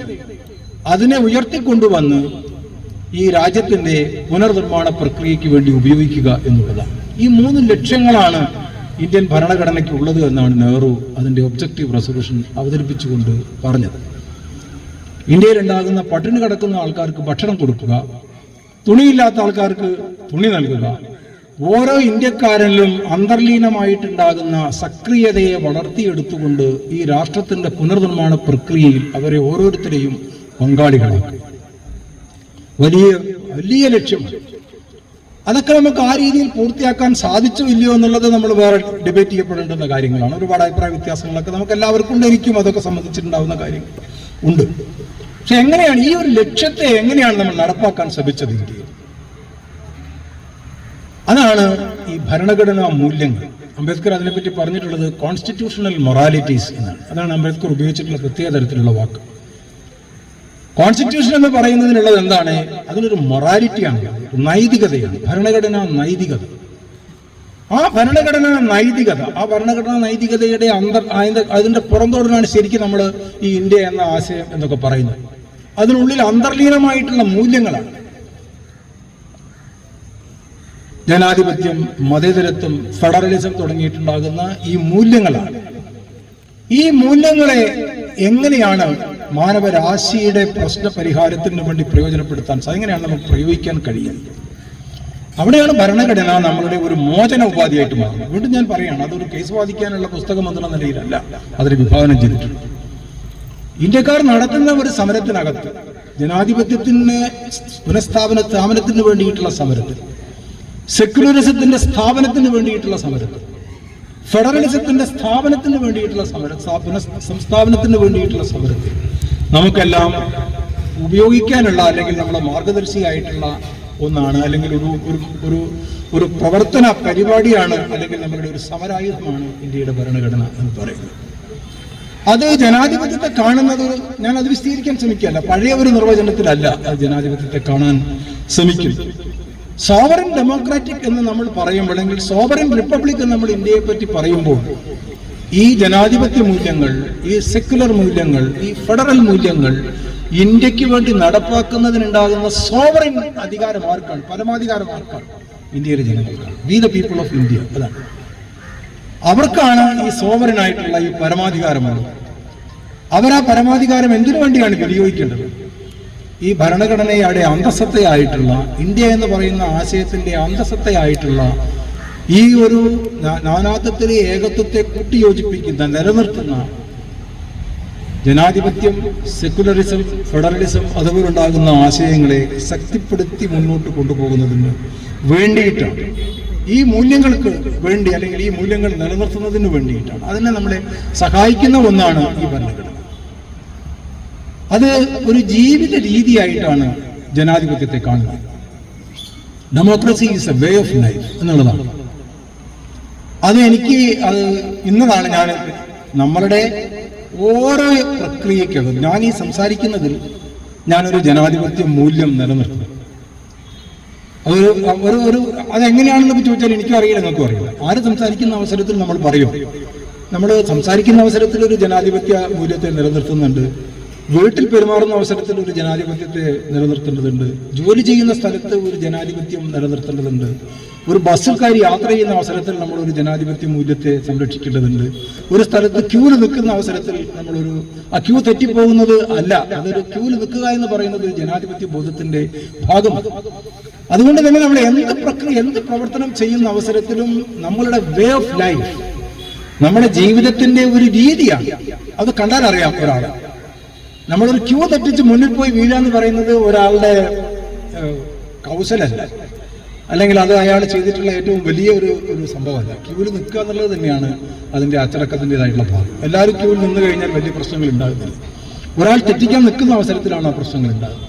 അതുകൊണ്ട് തന്നെ നമുക്കെല്ലാം ഉദ്ദേശിക്കാൻ കഴിയുന്ന നമ്മുടെ ജീവിതത്തിന്റെ ഒരു വലിയ ഭാഗം എന്നുള്ള നിലയിൽ, ജീവിതത്തിന്റെ ഒരു വലിയ നിർവഹണം എന്നുള്ള നിലയിലാണ് ജനാധിപത്യത്തെ കാണാൻ ശ്രമിക്കുന്നത്. അത് അല്ലാതെ പഴയ അബ്രഹാം ലിങ്കന്റെ അതേ നിർവചനത്തിനകത്ത് ഒതുക്കി നിർത്തുന്ന രീതിയിലല്ല ഇന്ത്യൻ ഭരണഘടന ജനാധിപത്യത്തെ വിവക്ഷിക്കുന്നത് കാണാൻ ശ്രമിക്കുന്നത്. സെക്യുലറിസം, സെക്യുലം എന്നുള്ള വാക്കിൽ നിന്നാണ് സെക്യുലറിസം ഉണ്ടാകുന്നത്. സെക്യുലം എന്നുള്ള വാക്കിന്റെ അർത്ഥം ലോകൈകം എന്നാണ്. ഈ ലോകത്തിലുണ്ടാകുന്ന മുഴുവൻ ജനങ്ങളും എൻ്റെ സഹോദരീ സഹോദരന്മാരാണ് എന്ന ഏറ്റവും ഉയർന്ന ഒരു ലത്തീൻ ഭാഷയിലുണ്ടാകുന്ന പ്രയോഗമാണ് സെക്യുലം എന്ന് പറയുന്നത്. അതിൽ നിന്നാണ് സെക്യുലറിസം ഉണ്ടാകുന്നത്. പ്രൊഫസർ ഇർഫാൻ ഹബീബ് അദ്ദേഹത്തിന്റെ ഒരു വളരെ പ്രധാനപ്പെട്ട ഒരു പ്രബന്ധത്തിൽ ഈ സെക്യുലറിസത്തെ മതേതരം എന്നുള്ള രീതിയിൽ തർജ്ജമ ചെയ്തതിന് കാര്യമായി വിമർശിക്കുന്നു. ആ ഒരു തർജ്ജമ നടത്തിയത്, അല്ലെങ്കിൽ അത്തരത്തിൽ അതിനെ വിശേഷിപ്പിക്കാൻ ശ്രമിച്ചിട്ടുള്ളത് ഡോക്ടർ എസ് രാധാകൃഷ്ണൻ. അദ്ദേഹം ചെറിയ ആളല്ല. നമ്മുടെ രാഷ്ട്രപതിയായിരുന്ന ഡോക്ടർ രാധാകൃഷ്ണനാണ് ഈ സെക്യുലം എന്ന് പറയുന്ന ഈ വളരെ ലോകൈകമായിട്ടുള്ള ഉദാത്തമായിട്ടുള്ള ഈ ഒരു സിദ്ധാന്തത്തെ എല്ലാ മതങ്ങളും ഒരുപോലെ എന്നുള്ള നിലയിൽ മതേതരം എന്നുള്ളതിലേക്ക് കൊണ്ടുവന്നത് എന്നാണ് ഇർഫാൻ ഹബീബ് അദ്ദേഹത്തിന്റെ ഒരു ലേഖനത്തിൽ പറയുന്നത്. അതുകൊണ്ട് ഇർഫാൻ ഹബീബ് പറയുന്നത് നമ്മൾ ഒരിക്കലും ഈ മതേതരം എന്നുള്ളതല്ല നമ്മൾ പ്രയോഗിക്കേണ്ടത്. നമ്മൾ പ്രയോഗിക്കേണ്ടത് സെക്യുലറിസം എന്ന് തന്നെയാണ്. കാരണം ആ ഒരു വാക്കിന്റെ അർത്ഥം നമുക്ക് മറ്റൊരു രീതിയിൽ ഉൾക്കൊള്ളാൻ കഴിയും. അതുകൊണ്ട് അത് അർത്ഥമാക്കുന്നത് എന്താണ്? നമ്മളെ ഭരണഘടനയുടെ മൗലിക തത്വങ്ങൾക്ക് അല്ലെ മൗലിക അവകാശങ്ങൾ അനുസരിച്ച് എനിക്കായാലും ഇവിടെ ഇരിക്കുന്ന ആർക്കായാലും അവരുടെ മതത്തിൽ വിശ്വസിക്കാനും അത് പ്രചരിപ്പിക്കാനും ആചരിക്കാനും എല്ലാമുള്ള അവകാശം. പക്ഷെ ഒരു പൊതുവേദിയിൽ എൻ്റെ മതത്തെ പ്രയോഗിക്കാനുള്ള യാതൊരു അവകാശവും എനിക്ക്. വ്യക്തിക്ക് മതം, നമ്മളുടെ എല്ലാ വ്യക്തികൾക്കും മതവിശ്വാസമുണ്ട്. ഇന്ത്യ രാജ്യത്തിന് ഒരു മതമില്ല. അതാണ് ഇന്ത്യൻ ഭരണഘടന വിഭാവനം ചെയ്യുന്ന സെക്യുലറിസം എന്ന് പറയുന്നത്. നമ്മളൊരു ഔദ്യോഗിക മതം വിശ്വസിച്ചിട്ടല്ല പ്രവർത്തിക്കുന്നത്. ഒരു ഔദ്യോഗിക ഭാഷ ആ രൂപത്തിൽ അംഗീകരിച്ചല്ല ഇന്ത്യ പ്രവർത്തിക്കുന്നത്. പാകിസ്ഥാൻ ഒരു ഔദ്യോഗിക മതമുണ്ടായി. പല രാജ്യങ്ങളും ഔദ്യോഗിക മതം ഉണ്ടാക്കുന്നതിന് വേണ്ടി ശ്രമിച്ചിട്ടുണ്ട്. നമ്മൾ അങ്ങനെ ശ്രമിച്ച ഒരു രാജ്യമല്ല. അതുകൊണ്ട് തന്നെ ഇവിടെ ആർക്കും അവരുടേതായിട്ടുള്ള മതത്തിൽ വിശ്വസിക്കാം, പ്രചരിപ്പിക്കാം, അതിനുള്ള അവകാശം അവർക്കുണ്ട്. അത് ഇന്ത്യൻ ഭരണഘടന അവർക്ക് നൽകുന്ന ഒരു മൗലികമായിട്ടുള്ള അവകാശമാണ്. പക്ഷെ അവരൊരു പൊതുസ്ഥലത്തെ മതത്തിലേക്ക് കൊണ്ടുവരാൻ ഒരു രീതിയിലും പാടില്ല എന്നുള്ളതും ഇന്ത്യൻ ഭരണഘടന വിഭാവനം ചെയ്യുന്ന കാര്യമാണ്. അതുകൊണ്ട് ഇന്ത്യക്കാർക്ക് മതമുണ്ട് എന്ന് പറയുന്നത് പോലെ തന്നെ ഇന്ത്യക്ക് മതമില്ല എന്നുള്ളതും നമ്മൾ ഉറപ്പിച്ച് പറയേണ്ടതായിട്ട്. ആ രീതിയിലുള്ള ഒരു വലിയ തലത്തിലാണ് സെക്യുലറിസത്തെ ഭരണഘടന കാണാൻ ശ്രമിക്കുന്നത്. ഇന്ത്യയുടെ എല്ലാ തരത്തിലുള്ള നാനാത്വത്തെയും സാംസ്കാരികമായും സാമൂഹികമായും സാമ്പത്തികമായും എല്ലാ തരത്തിലുമുള്ള വൈവിധ്യത്തെയും ഉൾക്കൊണ്ട് അതിനെ ഫെഡറേറ്റ് ചെയ്യുന്ന, അവയെ പരസ്പരം ബന്ധിപ്പിക്കുന്ന, അവയെല്ലാം ഇണക്കി ചേർത്തുകൊണ്ടുള്ള ഒരു ഇന്ത്യ എന്നുള്ള നിലയിലാണ് ഫെഡറലിസം എന്നുള്ള വാക്ക് പറയുന്നത്. ഫെഡറലിസം ഒരു കേന്ദ്ര സംസ്ഥാന സാമ്പത്തിക ബന്ധങ്ങളുടെ പ്രശ്നം മാത്രമല്ല. നമ്മളെപ്പോഴും ചർച്ച ചെയ്യുന്നതിന് അങ്ങനെയാണ്. കേന്ദ്രവും സംസ്ഥാനവും തമ്മിലുണ്ടാകുന്ന വരുമാനം പങ്കുവെക്കുന്നത് സംബന്ധിച്ചിട്ടുള്ള ഒരു സിദ്ധാന്തമല്ല ഫെഡറൽ സിദ്ധാന്തം എന്ന് പറയുന്നത്. എല്ലാ തരത്തിലുണ്ടാകുന്ന സാംസ്കാരികവും സാമൂഹികവും രാഷ്ട്രീയവും സാമ്പത്തികവുമായിട്ടുള്ള വൈവിധ്യങ്ങളെ ഉൾച്ചേർന്നുകൊണ്ടുള്ള ഫെഡറേറ്റ് ചെയ്യപ്പെട്ടിട്ടുള്ള പരസ്പരം കൂട്ടിച്ചേർത്തിട്ടുള്ള ഒരു സമീപനം എന്നുള്ള നിലയിലാണ് നമ്മൾ ഫെഡറലിസത്തെ കാണാൻ ശ്രമിക്കുന്നത്. അപ്പൊ അതുകൊണ്ട് തന്നെ വളരെ ഉദാത്തമാണ് ഈ ജനാധിപത്യം, സെക്യുലറിസം, ഫെഡറലിസം എന്നൊക്കെ പറയുന്ന ഈ ആശയങ്ങളെ ഇന്ത്യയിൽ ഇന്ത്യ എന്ന ആശയത്തിന് വേണ്ടി പ്രയോഗിക്കുന്നതിനുണ്ടാകുന്ന എല്ലാ തരത്തിലുള്ള അവകാശങ്ങളും, സോവറിൻ പദവി, അതിന്റെ പരമാധികാരം ഇന്ത്യയിലെ ജനങ്ങൾക്ക്, വി ദ പീപ്പിൾ ഓഫ് ഇന്ത്യക്ക് നൽകുന്നു എന്നുള്ളതാണ് ഇന്ത്യ എന്ന ആശയം നടപ്പാക്കുന്നതിന് വേണ്ടിയിട്ടുള്ള ഒരു നിർവഹണ ഉപാധിയായി ഇന്ത്യൻ ഭരണഘടനയെ എല്ലാവരും കാണാനിടയായിട്ടുണ്ട്. നമ്മളെല്ലാവരും മനസ്സിലാക്കിയതിനേക്കാൾ എത്രയോ വലിയ ഒരു സംഭാവന ഈ ഭരണഘടനാ രൂപീകരണ വേളയിൽ ഇന്ത്യ മഹാരാജ്യത്തിന് ലഭിച്ചിട്ടുണ്ട്. 1946 ഡിസംബറിലാണ് കോൺസ്റ്റിറ്റ്യൂവന്റ് അസംബ്ലി രൂപീകരിച്ച് അതിന്റെ പ്രവർത്തനം ആരംഭിക്കുന്നത്. 1947 ആഗസ്റ്റ് 15 നമുക്ക് സ്വാതന്ത്ര്യം കിട്ടുന്നത്.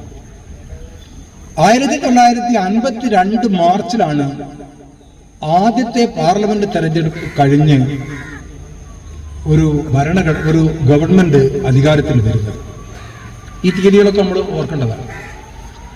1947 ആഗസ്റ്റ് 15 സ്വാതന്ത്ര്യം കിട്ടി.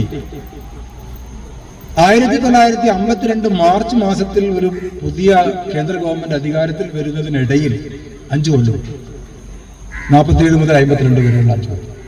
ഈ 5 കൊല്ലം ആരാണ് ഇന്ത്യയെ ഭരിച്ചത്? അന്നും നെഹ്റു പ്രധാനമന്ത്രിയാണല്ലോ. ആ മന്ത്രിസഭയിൽ നമ്മൾ പറയപ്പെടുന്ന ഒരുപാട് ആൾക്കാരുണ്ടല്ലോ. നെഹ്റു പ്രധാനമന്ത്രിയാണ്, പട്ടേൽ ആഭ്യന്തരമന്ത്രിയാണ്, അംബേദ്കർ നിയമമന്ത്രിയാണ്, കേരളീയനായിട്ടുണ്ടാകുന്ന ജോൺ മത്തായി അന്നത്തെ ധനകാര്യമന്ത്രിയാണ്. അന്നത്തെ ഹിന്ദു മഹാസംഘവുമായി ബന്ധപ്പെട്ട് പിന്നീട് BJP എന്ന് പറയുന്ന ഒരു രാഷ്ട്രീയ പാർട്ടി ഉണ്ടാക്കിയിട്ടുള്ള ശ്യാമപ്രസാദ് മുഖർജി നെഹ്റുവിന്റെ ആദ്യത്തെ മന്ത്രിസഭയിലെ വ്യവസായ മന്ത്രിയായിരുന്നു. അന്നത്തെ കോൺഗ്രസ്സുകാരനല്ല. ജോൺ മത്തായി കോൺഗ്രസ്സുകാരനായിരുന്നില്ല. അംബേദ്കർ കോൺഗ്രസ്സുകാരനായിരുന്നില്ല. ഇന്ത്യക്ക് സ്വാതന്ത്ര്യം കിട്ടിയ അവസരത്തിൽ പുതിയ ഒരു മന്ത്രിസഭ അധികാരത്തിൽ വന്നപ്പോൾ ഗാന്ധിജി പറഞ്ഞു, സ്വാതന്ത്ര്യം കിട്ടിയത് ഇന്ത്യക്കാണ്, കോൺഗ്രസിനല്ല. അതുകൊണ്ട് തന്നെ നമ്മൾ രൂപീകരിക്കാൻ പോകുന്ന മന്ത്രിസഭ കോൺഗ്രസിൻ്റെത് മാത്രമാവരുത്, ഇന്ത്യയുടേത് കൂടി ആവരുത്. അങ്ങനെയാണ് കോൺഗ്രസ്സുകാരനല്ലാത്ത ഭരണഘടന രൂപീകരിച്ചിട്ടുള്ള, ഉണ്ടാക്കിയിട്ടുള്ള, എഴുതി തയ്യാറാക്കിയിട്ടുള്ള അംബേദ്കർ നിയമമന്ത്രിയായിട്ട് മാറുകയാണ്. ആരാണ് ഈ 5 കൊല്ലം ഇന്ത്യയെ ഭരിക്കുന്നത്? ഈ 5 കൊല്ലം ഇന്ത്യയെ ഭരിച്ചത് ഭരണഘടനാ നിർമ്മാണ സമിതിയാണ്. അതാണ് ഇന്ത്യയുടെ പാർലമെന്റ്.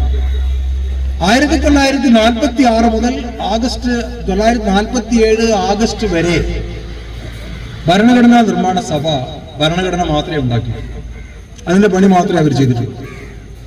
47 ആഗസ്റ്റ് മുതൽക്ക് 1950 ജനുവരി 26 വരെ, ഇന്ത്യ റിപ്പബ്ലിക് ആകുന്നത് വരെ ഭരണഘടന ഉണ്ടാക്കുന്ന പണിയും ഇന്ത്യ ഭരിക്കുന്ന പണിയും കോൺസ്റ്റിറ്റ്യൂന്റ് അസംബ്ലിയാണ് ചെയ്തത്.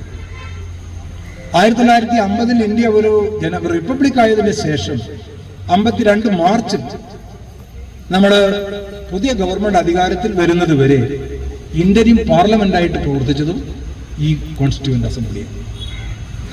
അപ്പൊ കോൺസ്റ്റിറ്റ്യൂവന്റ് അസംബ്ലി എന്ന് പറയുന്നത് ഭരണഘടന ഉണ്ടാക്കിയിട്ടുള്ള ഒരു സമിതി മാത്രമല്ല, ഇന്ത്യയെ ഭരിച്ചിട്ടുള്ള മന്ത്രിസഭയാണ്, പാർലമെന്റാണ്. എന്താണ് അതുകൊണ്ട് അവർക്കുണ്ടായിട്ടുള്ള നേട്ടം? അവർ തന്നെയാണ് ഭരണഘടന നടപ്പാക്കിയത് ആദ്യത്തെ 5 കൊല്ലം. അതുകൊണ്ട് തന്നെ ഏതൊക്കെ തരത്തിലുള്ള പരിമിതികൾ ഉണ്ടാകുന്നുവോ ആ പരിമിതികൾ ഉണ്ടാകുന്ന അവസരത്തിലെല്ലാം അവർക്ക് ഇടപെടാൻ സാധിച്ചിട്ടുണ്ട്. മാവലങ്കറെ പറ്റി നമ്മൾ കേട്ടിട്ടുണ്ടല്ലോ. ഡൽഹിയിൽ മാവലങ്കർ അവരുടെ ഔദ്യോഗികം ഒരു വലിയ കെട്ടിടമൊക്കെ ഉണ്ടല്ലോ. അദ്ദേഹമായിരുന്നു ഈ കാലഘട്ടങ്ങളിലെല്ലാം തന്നെ ഇന്ത്യയുടെ സ്പീക്കറായിട്ട് പ്രവർത്തിച്ചിരുന്നു. ഒന്നാമത്തെ പാർലമെന്റ് അധികാരത്തിൽ വന്ന അവസരത്തിൽ അപ്പോഴും അതിന്റെ സ്പീക്കറായിട്ട് പ്രവർത്തിച്ചിട്ടുള്ളത് മാവലങ്കറാണ് എന്നുള്ളത് നമ്മൾ കാണണം. അപ്പൊ ആ രീതിയിൽ കോൺഗ്രസ്സുകാരല്ലാത്ത ആൾക്കാരെ, ജോൺ മത്തായിയെ പോലുള്ള ആൾക്കാർ ധനകാര്യമന്ത്രിയായിരുന്നു നെഹ്റുവിന്റെ മന്ത്രിസഭ. നെഹ്റുവുമായിട്ടുള്ള അഭിപ്രായ വ്യത്യാസത്തിൽ, പ്രത്യേകിച്ചും പഞ്ചവത്സര പദ്ധതികൾ ആസൂത്രണം ചെയ്തതുമായി ബന്ധപ്പെട്ടുകൊണ്ടാണ് ജോൺ മത്തായി രാജിവെക്കുന്നത്. എന്താ കാരണം? അദ്ദേഹമാണ് 1944 ഇന്ത്യക്ക് സ്വാതന്ത്ര്യം കിട്ടുന്നതിന് മുമ്പ് തന്നെ ടാറ്റയുടെയും ബിർളയുടെയും മറ്റും നേതൃത്വത്തിൽ ബോംബെ പ്ലാൻ എന്ന് പറയുന്ന ഒരു പദ്ധതി സ്വാതന്ത്ര്യാനന്തര ഇന്ത്യക്ക് വേണ്ടി ഉണ്ടാക്കുന്നതിന് നേതൃത്വം കൊടുത്തിട്ടുള്ള ആൾ ജോൺ മത്തായിയാണ്. ജോൺ മത്തായി കേരളം കണ്ടിട്ടുള്ള ഏറ്റവും പ്രധാനപ്പെട്ട, ഇന്ത്യ കണ്ടിട്ടുള്ള ഏറ്റവും പ്രധാനപ്പെട്ട സാമ്പത്തിക ശാസ്ത്രജ്ഞന്മാരോടാണ്. കേരള യൂണിവേഴ്സിറ്റി 1957 EMS ഗവൺമെന്റ് അധികാരത്തിൽ വന്ന അവസരത്തിൽ EMS അത് ട്രാവൻകൂർ യൂണിവേഴ്സിറ്റിയിൽ നിന്ന് കേരള യൂണിവേഴ്സിറ്റി ആയിട്ട് ജോസഫ് മുണ്ടശ്ശേരി മാഷുടെ ബില്ല് പാസ്സായതിനെ തുടർന്ന് ആദ്യത്തെ കേരള യൂണിവേഴ്സിറ്റി വൈസ് ചാൻസലർ ആയിരുന്നു ജോൺ മത്തായി. അദ്ദേഹത്തെയാണ് നമ്മൾ പേപ്പറിലൊക്കെ സാധാരണ വായിക്കുന്നുണ്ടല്ലോ, EMS ഇങ്ങനെ ഒരു വൈസ് ചാൻസലറെ വീട്ടിൽ പോയി കണ്ടെന്ന് പറയുന്നത്. അത് ജോൺ മത്തായി. കാരണം അദ്ദേഹം അന്ന് കാംബ്രിഡ്ജ് യൂണിവേഴ്സിറ്റിയിൽ നിന്ന് ധനശാസ്ത്രത്തിൽ PhD എടുത്ത് വന്ന് കേരളത്തിൽ ഇങ്ങനെ സ്ഥാപിച്ച് ഒരു തരത്തിലുണ്ടാകുന്ന പ്രതിഫലവും വാങ്ങാതെയാണ് അദ്ദേഹം കേരള യൂണിവേഴ്സിറ്റിയുടെ വൈസ് ചാൻസലർ ആയിട്ടുള്ളത് എന്ന് നമ്മൾ കാണുന്നത്. അത് അദ്ദേഹം കേന്ദ്രത്തിലെ മന്ത്രിസഭാ സ്ഥാനം രാജിവെച്ച് വന്നതിന് ശേഷമാണ്. അപ്പോഴും അദ്ദേഹം ആ ഒരു രീതിയിലാണ് കാര്യങ്ങളെല്ലാം. കാരണം ടാറ്റയുടെ എല്ലാ തരത്തിലുണ്ടാകുന്ന സാമ്പത്തിക കാര്യങ്ങളിലും ഉപദേശിച്ചു കൊടുത്തിരുന്നത് ജോൺ മത്തായിയാണ്. അദ്ദേഹത്തിന്റെ മരുമകനാണ് ഈ അമൂൽ കുര്യൻ എന്നൊക്കെ നമ്മൾ പറയുന്ന, അമൂലിനെ വളർത്തിയെടുത്തിട്ടുള്ള കുര്യൻ എന്ന് പറയുന്ന ആൾ. അവരെല്ലാം അവരുടെ എല്ലാം ഒരു പിന്തുടർച്ച, അല്ലെങ്കിൽ അവരുടെയൊക്കെ ഒരു തറവാട് എന്ന് പറയുന്നത് ഏതാണ്ട് കോഴിക്കോട് ടൗണും ഒക്കെ ആയിട്ട് ബന്ധപ്പെട്ടുകൊണ്ടുള്ളതാണ് എന്നുള്ളതും നമ്മൾ വേണ്ടത്ര മനസ്സിലാക്കിയിട്ടില്ല എന്നുള്ളതാണ് ഇതിൻ്റെയൊക്കെ വസ്തുത. ഞാൻ പറഞ്ഞത്, BJP എന്ന് പറയുന്ന ഒരു പാർട്ടി ഉണ്ടാക്കിയിട്ടുണ്ടാകുന്ന ശ്യാമപ്രസാദ് മുഖർജി നെഹ്റുവിന്റെ 1ാമത്തെ മന്ത്രിസഭയിലെ വ്യവസായ മന്ത്രിയായിരുന്നു. ആ രീതിയിലുള്ള ഒരു വിപുലമായ രീതിയിലുള്ള പലതരത്തിൽ നെഹ്റുവുമായി അഭിപ്രായ വ്യത്യാസം, ഗാന്ധിജിയുമായി ഏറ്റവും കൂടുതൽ അഭിപ്രായ വ്യത്യാസം ഉണ്ടായിരുന്ന ഒരാളാണ് അംബേദ്കർ. പക്ഷെ അംബേദ്കർ നിയമമന്ത്രിയായിരുന്നു നെഹ്റുവിന്റെ മന്ത്രിസഭയിൽ. നമ്മൾ വേണ്ടത്ര മനസ്സിലാക്കാതെ പോയിട്ടുള്ള ഒരാളാണ് അംബേദ്കർ. കാരണം നമുക്ക് 2 കാര്യങ്ങളെ അറിഞ്ഞൂടെ അംബേദ്കറെ പറ്റി. ഒന്ന്, അംബേദ്കർ ഭരണഘടന എഴുതി തയ്യാറാക്കിയിട്ടുള്ള ശില്പി എന്നുള്ള നിലയ്ക്കാണ് നമ്മൾ അദ്ദേഹത്തെ കുറിച്ച് പറയാറുള്ളത്. ഡ്രാഫ്റ്റിംഗ് കമ്മിറ്റിയുടെ ചെയർമാനായിരുന്നു, അത് ശരിയാണ്. 2, പിന്നീട് കൂടുതൽ ആൾക്കാർ അദ്ദേഹത്തെ പറ്റി പറയുന്നത് എന്താണ്, ഒരു സാമൂഹ്യ പരിഷ്കർത്താവാണ്. അദ്ദേഹത്തിന്റെ പഴയ ആദ്യകാല ജീവിതവും അദ്ദേഹത്തിന് അനുഭവിക്കേണ്ടി വന്നിട്ടുണ്ടാകുന്ന യാതനകളും അന്നത്തെ ഈ ജാതി വ്യവസ്ഥക്കെതിരെയുള്ള അദ്ദേഹത്തിന്റെ സമരങ്ങളും എല്ലാമായിരുന്നു. പക്ഷെ ആത്യന്തികമായി അംബേദ്കർ ഇന്ത്യ കണ്ടിട്ടുള്ള ഏറ്റവും വലിയ ജനശാസ്ത്രജ്ഞനായി. അതിവിടെ നമ്മൾ ഒരു വിഷയമല്ല എന്നുണ്ടെങ്കിൽ ഞാനത് സൂചിപ്പിക്കാം. അമർത്യ സെൻ അംബേദ്കറെ പറ്റി പറഞ്ഞിട്ടുള്ളത്, he is my father in economics. ഇന്ത്യക്കാരനായിട്ടുള്ള നോബൽ സമ്മാനം കിട്ടിയിട്ടുണ്ടാകുന്ന അമർത്യ സെൻ 2 PhD ആണ് അംബേദ്കർക്കുള്ളത് ഇക്കണോമിക്സ്. ഒന്ന് അമേരിക്കയിലെ കൊളംബിയ യൂണിവേഴ്സിറ്റിയിൽ നിന്നാണ്, 2 ലണ്ടൻ സ്കൂൾ ഓഫ് ഇക്കണോമിക്സിൽ നിന്നാണ്.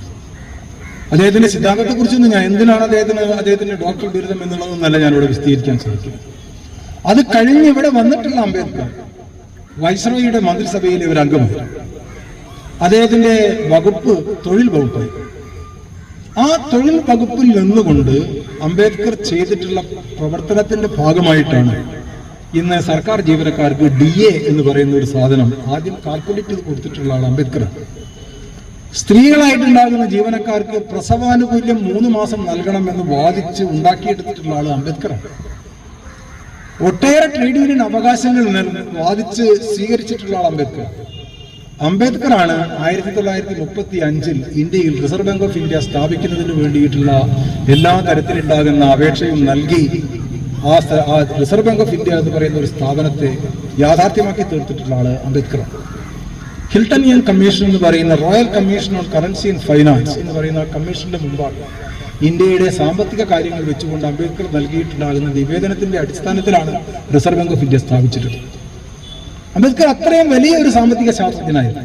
നിർഭാഗ്യമെന്ന് പറയട്ടെ, നമ്മളുടെ ഇന്ത്യൻ സാമ്പത്തിക ശാസ്ത്ര ചരിത്രം എന്ന് പറയുന്ന ഒരു കാര്യം, ഞാൻ സാമ്പത്തിക ശാസ്ത്ര വിദ്യാർത്ഥിയായിരുന്നു, ഞാൻ പഠിപ്പിച്ചിട്ടുണ്ട്. പക്ഷെ ഒരു സ്ഥലത്ത് ഞാൻ അംബേദ്കർ എന്നൊരു പേര് എവിടെയും പഠിപ്പിച്ചിട്ടുണ്ട്. പിന്നെ വായിക്കുന്ന അവസരത്തിലാണ് നമുക്ക്, ഞാനത് ആനുഷംഗികമായി പറഞ്ഞു. പക്ഷെ ഇവരൊക്കെ അത്തരത്തിലുള്ള മഹാന്മാരായിരുന്നു ഇവരെല്ലാവരും. അംബേദ്കർക്ക് വേണമെന്നുണ്ടെങ്കിൽ ലോകത്തിലെ ഏത് സർവകലാശാലയിലും അദ്ദേഹത്തിന്റെ അന്നത്തെ ജീവിത സ്ഥിതി വെച്ച് സാമ്പത്തിക ശാസ്ത്രത്തിന്റെ ഒരു വലിയ പ്രൊഫസറായിട്ട് മാറാമായിരുന്നു. പക്ഷെ അദ്ദേഹം അവിടെ വെച്ച് സാമ്പത്തിക ശാസ്ത്രത്തെ നിർത്തി. അദ്ദേഹം തിരിച്ച് ഇന്ത്യയിലേക്ക് വന്നതിന് ശേഷം ചെയ്തിട്ടുള്ളത് എന്താണ്, ആ സാമ്പത്തിക ശാസ്ത്ര സിദ്ധാന്തങ്ങളുടെ സാമൂഹ്യ നീതിയുടെ അടിസ്ഥാനത്തിൽ സമൂഹത്തിൽ എന്ത് ചെയ്യണം, ഭരണഘടനയിൽ എന്ത് ചെയ്യണം എന്നാണ് അദ്ദേഹം ശ്രമിച്ചിട്ടുള്ളത്. അദ്ദേഹം പറഞ്ഞു, ഭരണഘടന ഇത് വളരെ നല്ല ഭരണഘടനയാണ്. പക്ഷെ ഈ ഭരണഘടന നന്നാകണമെന്നുണ്ടെങ്കിൽ അതിനെ പ്രയോഗത്തിൽ വരുത്തുന്ന ആൾക്കാർ നന്നായിരിക്കും. ഒരു മോശപ്പെട്ട കൈ, ഇതൊരു ഓർഗനാണ് എന്നാണ് അംബേദ്കർ ഉപയോഗിച്ചിട്ടുള്ള വാക്ക്. ഒരു മോശപ്പെട്ട കയ്യിലാണ് ഈ അവയവം കിട്ടുന്നത് എന്നുണ്ടെങ്കിൽ, അല്ലെങ്കിൽ ഈ ആയുധം കിട്ടുന്നത് എന്നുണ്ടെങ്കിൽ, അത് വളരെ അപകടകരമായ രീതിയിലാവാനുള്ള സാധ്യതയും വളരെ വളരെ കൂടുതലാണ്. വളരെ 1946 നവംബറിലാണ് അംബേദ്കർ പറഞ്ഞിട്ടുള്ളത്. ഇന്ത്യൻ ഭരണഘടനയുടെ എന്തുകൊണ്ട് സെക്യുലറിസം എന്നുള്ള വാക്ക് ഉപയോഗിച്ചില്ല എന്ന് അംബേദ്കറോട് ആലോചിച്ചു. അംബേദ്കർ പറഞ്ഞു, ഈ ഭരണഘടന എന്ന് പറഞ്ഞാൽ തന്നെ അത് സെക്യുലറാണ്, അതിൽ പ്രത്യേകിച്ച് ആ വാക്ക് ചേർക്കേണ്ട കാര്യമൊന്നുമില്ല, കാരണം അങ്ങനെയാണ് അത് വിഭാവനം ചെയ്യപ്പെട്ടിട്ടുള്ളത്. പക്ഷേ ആ ഭരണഘടന ഒരു ശരിയല്ലാത്ത കൈയിലേക്കാണ് വരുന്നതെന്നുണ്ടെങ്കിൽ തീർന്നു. അത് ഏത് കൈയാണോ ഈ ഭരണഘടനയെ നയിക്കാൻ പോകുന്നത് അവിടെ മാത്രമേ അത് നമുക്ക് ഈ കാലഘട്ടത്തിലെ ഇന്ത്യയെ സംബന്ധിച്ച് വിമർശനമുണ്ട്. വ്യക്തിപരമായി ഞാൻ പലപ്പോഴും അത് വിമർശിച്ചിട്ടുള്ള ഒരാളാണ്. നെഹ്റുവിൻ കാലഘട്ടത്തെ ഞാൻ നെഹ്റു എന്ന് പറയുന്ന ഒരു കാലഘട്ടമുണ്ട് ഇന്ത്യയെ സംബന്ധിച്ച്, ജവഹർലാൽ നെഹ്റു അല്ല. രാമചന്ദ്ര ഗുഹ പറഞ്ഞതുപോലെ നമ്മൾ നെഹ്റുവിയൻ ഇന്ത്യ എന്ന് പറഞ്ഞാൽ അത് ജവഹർലാൽ നെഹ്റുവിന്റെ മാത്രം ഇന്ത്യ അല്ല. ആ കാലഘട്ടത്തിൽ ഇന്ത്യയിൽ ഉണ്ടായിട്ടുള്ള എല്ലാ പണ്ഡിതന്മാരും, സാമ്പത്തിക ശാസ്ത്രജ്ഞന്മാർ, അല്ലാത്ത ശാസ്ത്രജ്ഞന്മാർ, എഴുത്തുകാർ, വലിയ കളിക്കാർ, ശാസ്ത്രജ്ഞർ എല്ലാവരും കൂടിച്ചേർന്ന് വളർത്തിയെടുത്തിട്ടുള്ള ഒരു ഇന്ത്യയാണ് നെഹ്റുവിയൻ ഇന്ത്യ. ആ കാലഘട്ടത്തിന്റെ നേതൃത്വം പണ്ഡിറ്റ് ജവഹർലാൽ നെഹ്റുവിനായിരുന്നു. അതിന് യാതൊരു തർക്കവുമില്ല. അതിന് ഞാൻ പിന്നീട് വരാം എങ്ങനെയാണ് നെഹ്റുവിനെ ഇന്ന് കാണുന്നത് എന്നത് സംബന്ധിച്ചുള്ള കാര്യങ്ങൾ. പക്ഷെ ആ നെഹ്റുവിയൻ കാലഘട്ടത്തിൽ ഇന്ത്യയിൽ ഉണ്ടായിട്ടുള്ള മുന്നേറ്റം വളരെ പ്രധാനപ്പെട്ടതാണ്. അക്ഷരാർത്ഥത്തിൽ ഭക്ഷണത്തിന് വേണ്ടി ഇറക്കുന്ന ഒരു രാജ്യമായിരുന്നു സ്വാതന്ത്ര്യം കിട്ടിയ അവസരത്തിൽ നമ്മൾ. പക്ഷേ 10-20 കൊല്ലം കഴിയുമ്പോഴത്തേക്കും ഇന്ന് നമ്മുടെ ഭക്ഷണം കയറ്റുമതി ചെയ്ത രാജ്യങ്ങളിൽ ഒന്നാണ്. കയറ്റുമതി ചെയ്യുമ്പോൾ ഇന്ത്യയിലുള്ള ഇന്ത്യയിലുള്ള മുഴുവൻ ആൾക്കാർ 3 നേരം ഭക്ഷണം കഴിച്ചിട്ടാണ് കയറ്റുമതി ചെയ്യുന്നതെന്നുള്ള അഭിപ്രായത്തിലല്ല ഞാൻ പറയുന്നത്. പക്ഷേ ഇന്ന് ഇന്ത്യയിൽ ഉള്ള 145 കോടി ആൾക്കാർക്കും ഭക്ഷണം കൊടുത്തു കഴിഞ്ഞാലും കയറ്റുമതി ചെയ്യാനുള്ള ഭക്ഷണം ഇന്ത്യയിലുണ്ട്. അതാണ് ഇന്ത്യയുടെ ഭക്ഷ്യോത്പാദനത്തിൽ വന്നിട്ടുണ്ടാകുന്ന വർധന. നെഹ്റു എല്ലാ മേഖലയിലുള്ള ഉത്പാദനത്തെയും വർദ്ധിപ്പിക്കാൻ ശ്രമിച്ചിട്ടുള്ള ആളാണ്. അദ്ദേഹത്തിന്റെ പഞ്ചവത്സര പദ്ധതികളായാലും അദ്ദേഹത്തിന്റെ ശാസ്ത്ര നയങ്ങളായാലും വിദേശകാര്യ നയങ്ങളായാലും എല്ലാം ആ രീതിയിലുള്ളതാണ്. അദ്ദേഹത്തിന്റെ ഭരണഘടനാ സമീപനമെല്ലാം. പക്ഷെ ആ ഉത്പാദനത്തിൽ ഊന്നിയിട്ടുള്ള രീതിയിലല്ല നെഹ്റുവിന്റെ കാലത്തെ ഡിസ്ട്രിബ്യൂഷൻ ഉണ്ടായിട്ടുള്ള നിൽക്കുന്നത്. നെഹ്റുവിനെ പറ്റി സാധാരണ പറയാൻ ഇന്ത്യയിലുള്ള എല്ലാ പ്രധാനപ്പെട്ട ഉന്നത വിദ്യാഭ്യാസ സ്ഥാപനങ്ങളും നേതൃത്വം കൊടുത്തിട്ടുള്ളത് നെഹ്റുവാണ്. ഈ 47 മുതൽ 64 വരെയുള്ള 17 വർഷക്കാലത്തിനിടയിൽ 38 ശാസ്ത്ര സാങ്കേതിക ഗവേഷണ സ്ഥാപനമാണ് ഇന്ത്യയിൽ ആരംഭിച്ചത്. 4-5 IIT-കൾ. ഖരഗ്പൂരിൽ അദ്ദേഹം IIT ആരംഭിച്ച അവസരത്തിൽ അത് ബ്രിട്ടീഷുകാരന്റെ പടക്കോപ്പുകൾ വെച്ചിരുന്ന സ്ഥലമായിരുന്നു കൽക്കത്തയിൽ. ആ പടക്കോപ്പെടുത്ത് മാറ്റി ആ സ്ഥാനത്ത് നിന്നാണ് നമ്മൾ പുതിയൊരു ഇന്ത്യ കിട്ടാൻ വേണ്ടിയിട്ട് നമ്മൾ ഇവിടെ എന്ത് ചെയ്യാൻ പോകുന്നത്. അവിടെ ഇന്ത്യയുടെ ആദ്യത്തെ IIT അദ്ദേഹം സ്ഥാപിച്ചു. അഹമ്മദാബാദിൽ അദ്ദേഹം ആദ്യത്തെ IIM സ്ഥാപിച്ചു. അതിലൊന്നും യാതൊരു തർക്കവുമില്ല. പക്ഷേ ഈ വലിയ ശാസ്ത്ര സാങ്കേതിക സ്ഥാപനങ്ങൾ ഉണ്ടാക്കിയ നെഹ്റു ഇന്ത്യയിലെ ഈ ശിശുദിനത്തിന് പനിനീർ പൂവൊക്കെ വെച്ചിട്ട് കൊച്ചുമക്കളോട് ഇങ്ങനെ ശിശുദിനമായിട്ടൊക്കെ പറയുന്നുണ്ടെങ്കിലും ഇന്ത്യയിലെ പ്രാഥമിക വിദ്യാഭ്യാസത്തിന്റെ കാര്യത്തിൽ നെഹ്റു വലിയ രൂപത്തിലുള്ള സംഭാവന നൽകിയിട്ടില്ല. അത് അദ്ദേഹത്തിനെതിരെയുള്ള ഒരു പ്രധാനപ്പെട്ട വിമർശനമാണ്. കാർഷികോത്പാദനം വർദ്ധിപ്പിക്കാൻ ശ്രമിച്ചെങ്കിലും ഭൂപരിഷ്കരണം നെഹ്റുവിന്റെ ഒരു പ്രധാനപ്പെട്ട അജണ്ടയായിരുന്നില്ല. ഇന്ത്യയിലെ റേഷനിങ്, പബ്ലിക് ഡിസ്ട്രിബ്യൂഷൻ സിസ്റ്റം ആ തരത്തിലുള്ള ഒരു അജണ്ടയായിരുന്നില്ല. അപ്പൊ പുനർവിതരണത്തിൽ ഊന്നിക്കൊണ്ടായിരുന്നില്ല നെഹ്റുവിന്റെ സാമ്പത്തിക നയം നടപ്പാക്കിയത്. പക്ഷെ എന്ന് വെച്ചിട്ട് ഇന്ന് നമ്മൾ തിരിഞ്ഞു നോക്കുന്ന അവസരത്തിൽ നെഹ്റു തെറ്റായിരുന്നു എന്നുള്ളതല്ല. പ്രഭാത് പട്നായിക് പറഞ്ഞതുപോലെ നെഹ്റു ചെയ്തു അന്നത്തെ ഇന്ത്യയിൽ, പക്ഷെ അത് മതിയായിരുന്നില്ല എന്നുള്ളതാണ് നമുക്ക് അദ്ദേഹത്തോടുള്ള വിമർശനം. ആ രീതിയിലാണ് നമ്മൾ നെഹ്റുവിനെ നോക്കിക്കാണാൻ ശ്രമിക്കുന്നത്.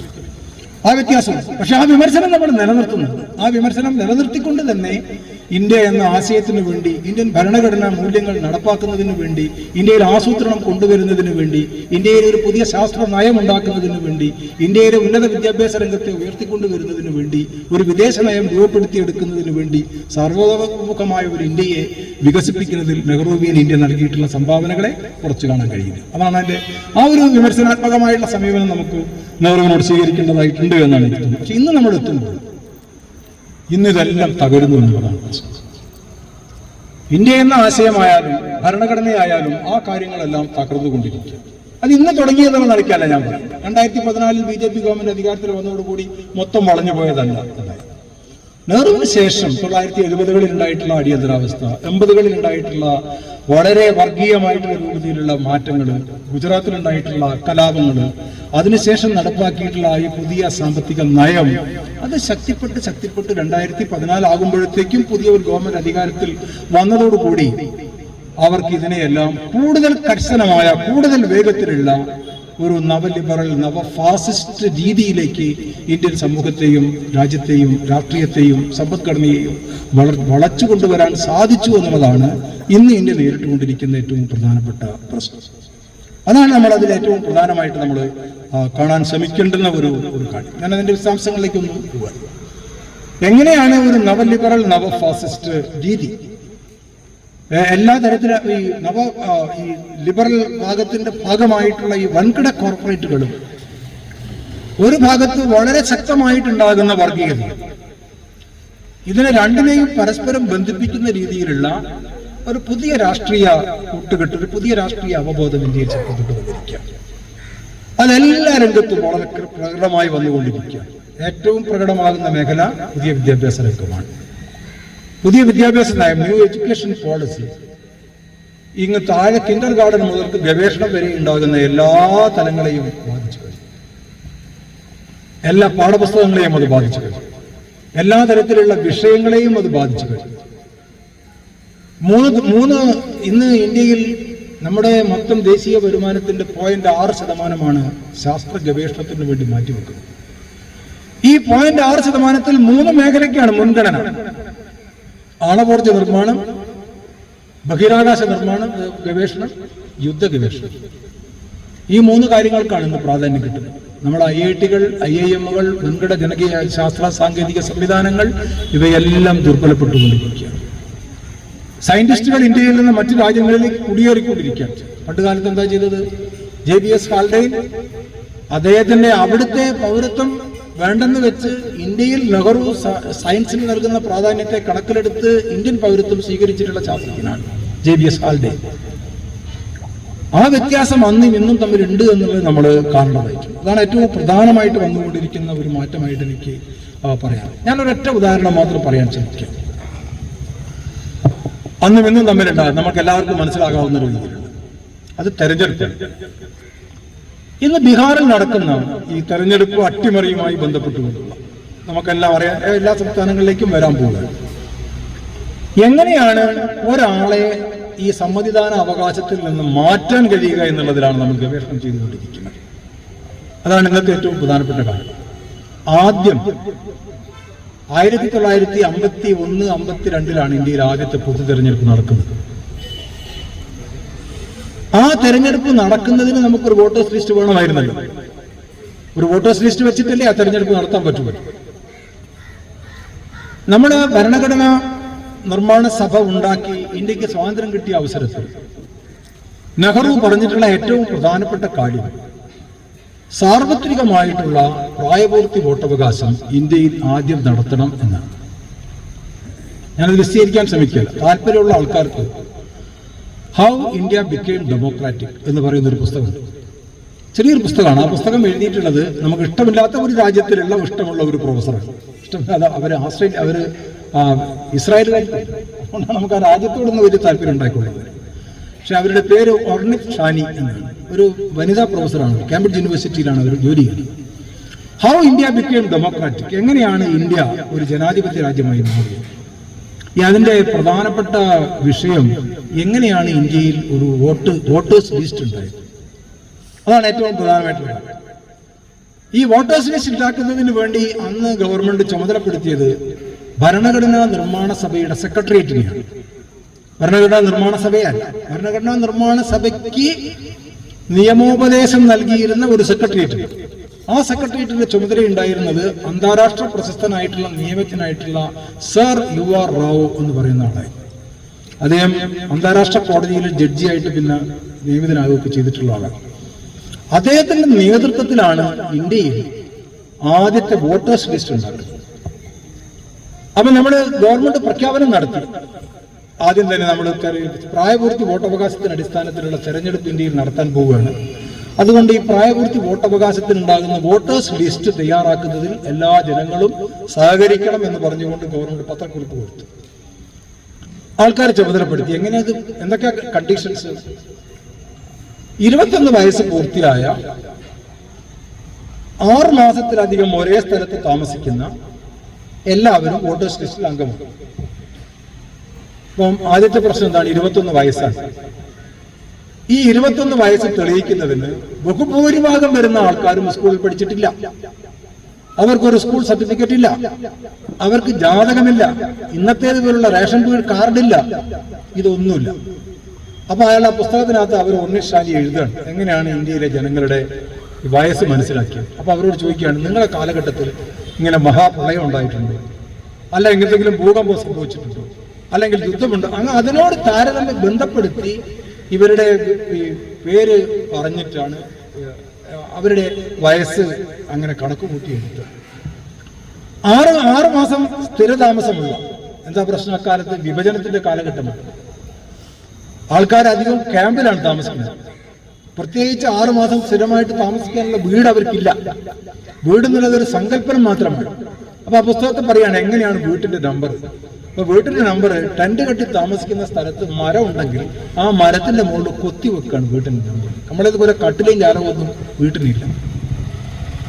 സ്ത്രീകളുടെ പ്രശ്നം എന്താണ്? പകുതി സ്ത്രീകളാണല്ലോ. സ്ത്രീകൾ എൻ്റെ പേര് ഇങ്ങനെ ഇതുണ്ടല്ലോ. ഒരു സ്ത്രീയും അവരുടെ പേര് പറയാൻ തയ്യാറേ അല്ല. ഞാൻ ഇന്ന ആളുടെ ഭാര്യയാണ്, ഞാൻ ഇന്ന ആളുടെ മകളാണ്, ഞാൻ ഇന്ന ആളുടെ സഹോദരിയാണ്. അപ്പൊ ഈ പുരുഷന്റെ പേര് ചേർത്തുകൊണ്ട് മാത്രമേ സ്ത്രീ പേര് പറയാൻ തയ്യാറുള്ളൂ. അപ്പൊ പേര് പറയാൻ തയ്യാറാകാത്ത സ്ത്രീകളുള്ള, നമ്പർ കൊത്തിവെക്കാൻ സ്ഥലമില്ലാത്ത വീടുള്ള, അല്ലെങ്കിൽ വീടുകളായിട്ടുള്ള, ഒരു തരത്തിലും വയസ്സ് തെളിയിക്കാനുള്ള ഒരു പ്രൂഫും ഇല്ലാത്ത ഒരു കാലഘട്ടം 18 കോടി ആൾക്കാരുടെ വോട്ടേഴ്സ് ലിസ്റ്റ് ഉണ്ടാക്കി എന്നുള്ളതാണ് ഇന്ത്യയുടെ ഏറ്റവും പ്രധാനപ്പെട്ട പ്രത്യേകത. ഒരാൾ പോലും വിട്ടുപോകരുത് എന്നായിരുന്നു യു ആർ റാവുവിന്റെ ഏറ്റവും പ്രധാനപ്പെട്ട കമന്റ്. നെഹ്റു പറഞ്ഞു, ഒരു സിംഗിൾ വ്യക്തി ഏതെങ്കിലും ഒരു, ചിലരൊക്കെ പറഞ്ഞു ഒരു കോർട്ട് ഫീ സ്റ്റാമ്പൊക്കെ വാങ്ങണം അപേക്ഷയുടെ കൂടെ എന്ന് പറഞ്ഞു. പിന്നെ ഞാൻ എന്നെ പൗരനാക്കണമെന്ന് പറഞ്ഞുകൊണ്ടുള്ളതിനകത്ത് കോർട്ട് ഫീ സ്റ്റാമ്പ് വാങ്ങണമെന്ന് പറഞ്ഞ അവസരത്തിൽ അതുപോലും പാടില്ല എന്ന് പറഞ്ഞു. 20 പൈസേണ്ടത് ആവശ്യപ്പെട്ടു. ഒറ്റ നയാ പൈസ ചെലവാക്കുന്ന രീതിയിൽ അങ്ങനെ സ്വതന്ത്ര ഇന്ത്യയിലെ എല്ലാവരും വോട്ടർമാരായി. അവർ വോട്ടർമാരായത് 1950 ജനുവരി 26 മുമ്പാണ്. എന്ന് വെച്ചാൽ അവർ ഇന്ത്യൻ പൗരനാകുന്നതിന് മുമ്പ് വോട്ടറായി മാറ്റി. അതാണ് ഇന്ത്യയുടെ ചരിത്രം. ഇന്ത്യയുടെ വോട്ടേഴ്സ് ലിസ്റ്റ് ഉണ്ടാക്കിയിട്ടുള്ള ചരിത്രം അതാണ്. ഇന്നെന്താ നടക്കുന്നത്? 65 ലക്ഷം ആൾക്കാർ ഇങ്ങനെ പോവുകയാണ്. തെളിവ് ഞാനുണ്ട്, ആധാർ പാടില്ല, അത് പാടില്ല. അപ്പൊ എങ്ങനെ ഒരാളെ ഇതിൽ നിന്ന് ഒഴിവാക്കാം എന്നുള്ളതാണ് ഇന്ന് നമ്മൾ ഗവേഷണം ചെയ്തുകൊണ്ടിരിക്കുന്നത്. നെഹ്റു എന്ത് ചെയ്തു? അന്നത്തെ ഇന്ത്യയിലെ ഏറ്റവും പ്രഗത്ഭനായിട്ടുള്ള ICS ഓഫീസർ, പശ്ചിമ ബംഗാളിലെ ചീഫ് സെക്രട്ടറി ആയിരുന്ന സുകുമാർ സെൻ, അയാളാണ് ഇന്ത്യയുടെ ആദ്യത്തെ തെരഞ്ഞെടുപ്പ് കമ്മീഷണർ. അദ്ദേഹത്തിന്റെ ആത്മകഥയൊക്കെ നമ്മൾ വായിക്കണം, എങ്ങനെയാണ് ഇന്ത്യയിൽ ആദ്യത്തെ തെരഞ്ഞെടുപ്പ് നടത്തിയത് എന്നുള്ളത് സംബന്ധിച്ച്. അദ്ദേഹം എത്തിപ്പെടാൻ പറ്റാത്ത വീടുകളിൽ ഇന്ത്യൻ നേവിയെ കൊണ്ട് ബോട്ട് സർവീസ് നടത്തുകയാണ് പുഴയിൽ. അങ്ങനെയാണ് ആൾക്കാരെടുത്ത് ബോട്ട് പൊട്ടിയായി പോകുന്നത്. പട്ടാളക്കാർ ഇത്രയും വേഗത്തിൽ പാലമൊക്കെ ഉണ്ടാക്കാൻ പഠിച്ചിട്ടുള്ളത് ഒന്നാമത്തെ വോട്ട് നമ്മുടെ തെരഞ്ഞെടുപ്പ് നടക്കുന്നതിന്റെ ഭാഗമായിട്ടാണ്. വളരെ പെട്ടെന്നാണ് പാലം ഉണ്ടാക്കുന്നത്, വോട്ട് സർവീസ് നടത്തുന്നത്. എങ്ങനെയൊക്കെ നടത്തി മുഴുവൻ ആൾക്കാരെയും ഈ പങ്കാളികളാക്കാൻ. 1951 സെപ്റ്റംബർ മാസത്തിൽ തുടങ്ങി 1952 മാർച്ച് മാസത്തിൽ അവസാനിച്ച ഈ വോട്ടിംഗ് പ്രക്രിയക്കകത്ത് ഇന്ത്യയിൽ ഏറ്റവും കൂടുതൽ വോട്ട് ചെയ്തിട്ടുണ്ടാകുന്ന പാർലമെന്റ് മണ്ഡലം അന്ന് കോട്ടയം, കേരളമാണ്. അതാണ് അതിന്റെ പ്രത്യേകത. എന്നിട്ട് നമ്മൾ മോശമല്ല, അന്ന് മുതലൊക്കെ നമ്മൾ ആ കാര്യത്തിൽ ഏറ്റവും മുൻപന്തിയിൽ നിൽക്കുന്ന സംസ്ഥാനങ്ങളിൽ ഒന്ന് കോട്ടയമായിരുന്നു ഇന്ത്യയിൽ ഏറ്റവും കൂടുതൽ വോട്ട് രേഖപ്പെടുത്തിയിട്ടുള്ള സംസ്ഥാനം. ഞാൻ പറയുന്നത് ഇതൊരൊറ്റ ഉദാഹരണമാണ്. എങ്ങനെയാണ് ജനാധിപത്യ സംവിധാനത്തിനകത്ത് മുഴുവൻ ജനങ്ങളുടെയും പങ്കാളിത്തം കൊണ്ടുവരുന്നതിന് വേണ്ടി ഈ പ്രായപൂർത്തി വോട്ടവകാശം എന്ന് പറയുന്ന ഈ ഒരു സംവിധാനത്തെ എങ്ങനെ ഉൾപ്പെടുത്താൻ ശ്രമിച്ചു, അതുവഴി ഇന്ത്യൻ ജനാധിപത്യത്തെ എങ്ങനെ കൂടുതൽ ശക്തിപ്പെടുത്താൻ ശ്രമിച്ചു എന്നുള്ള ആ ഒരൊറ്റ സംഭവം മതി ഇന്ന് നമുക്ക് ഇന്നത്തെ ബീഹാറും അന്നത്തെ ഇന്ത്യയും തമ്മിലുണ്ടാകുന്ന ഒരു താരതമ്യം നമുക്ക് നടത്താൻ കഴിയും. വളരെ പെട്ടെന്ന് ഉണ്ടെങ്കിൽ നല്ലതാണ്.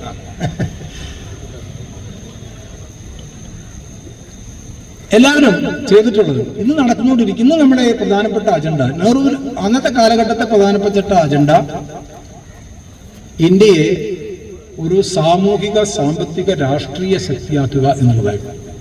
ചേരിചേരാ പ്രസ്ഥാനത്തിന്റെയും മറ്റും ഭാഗമായി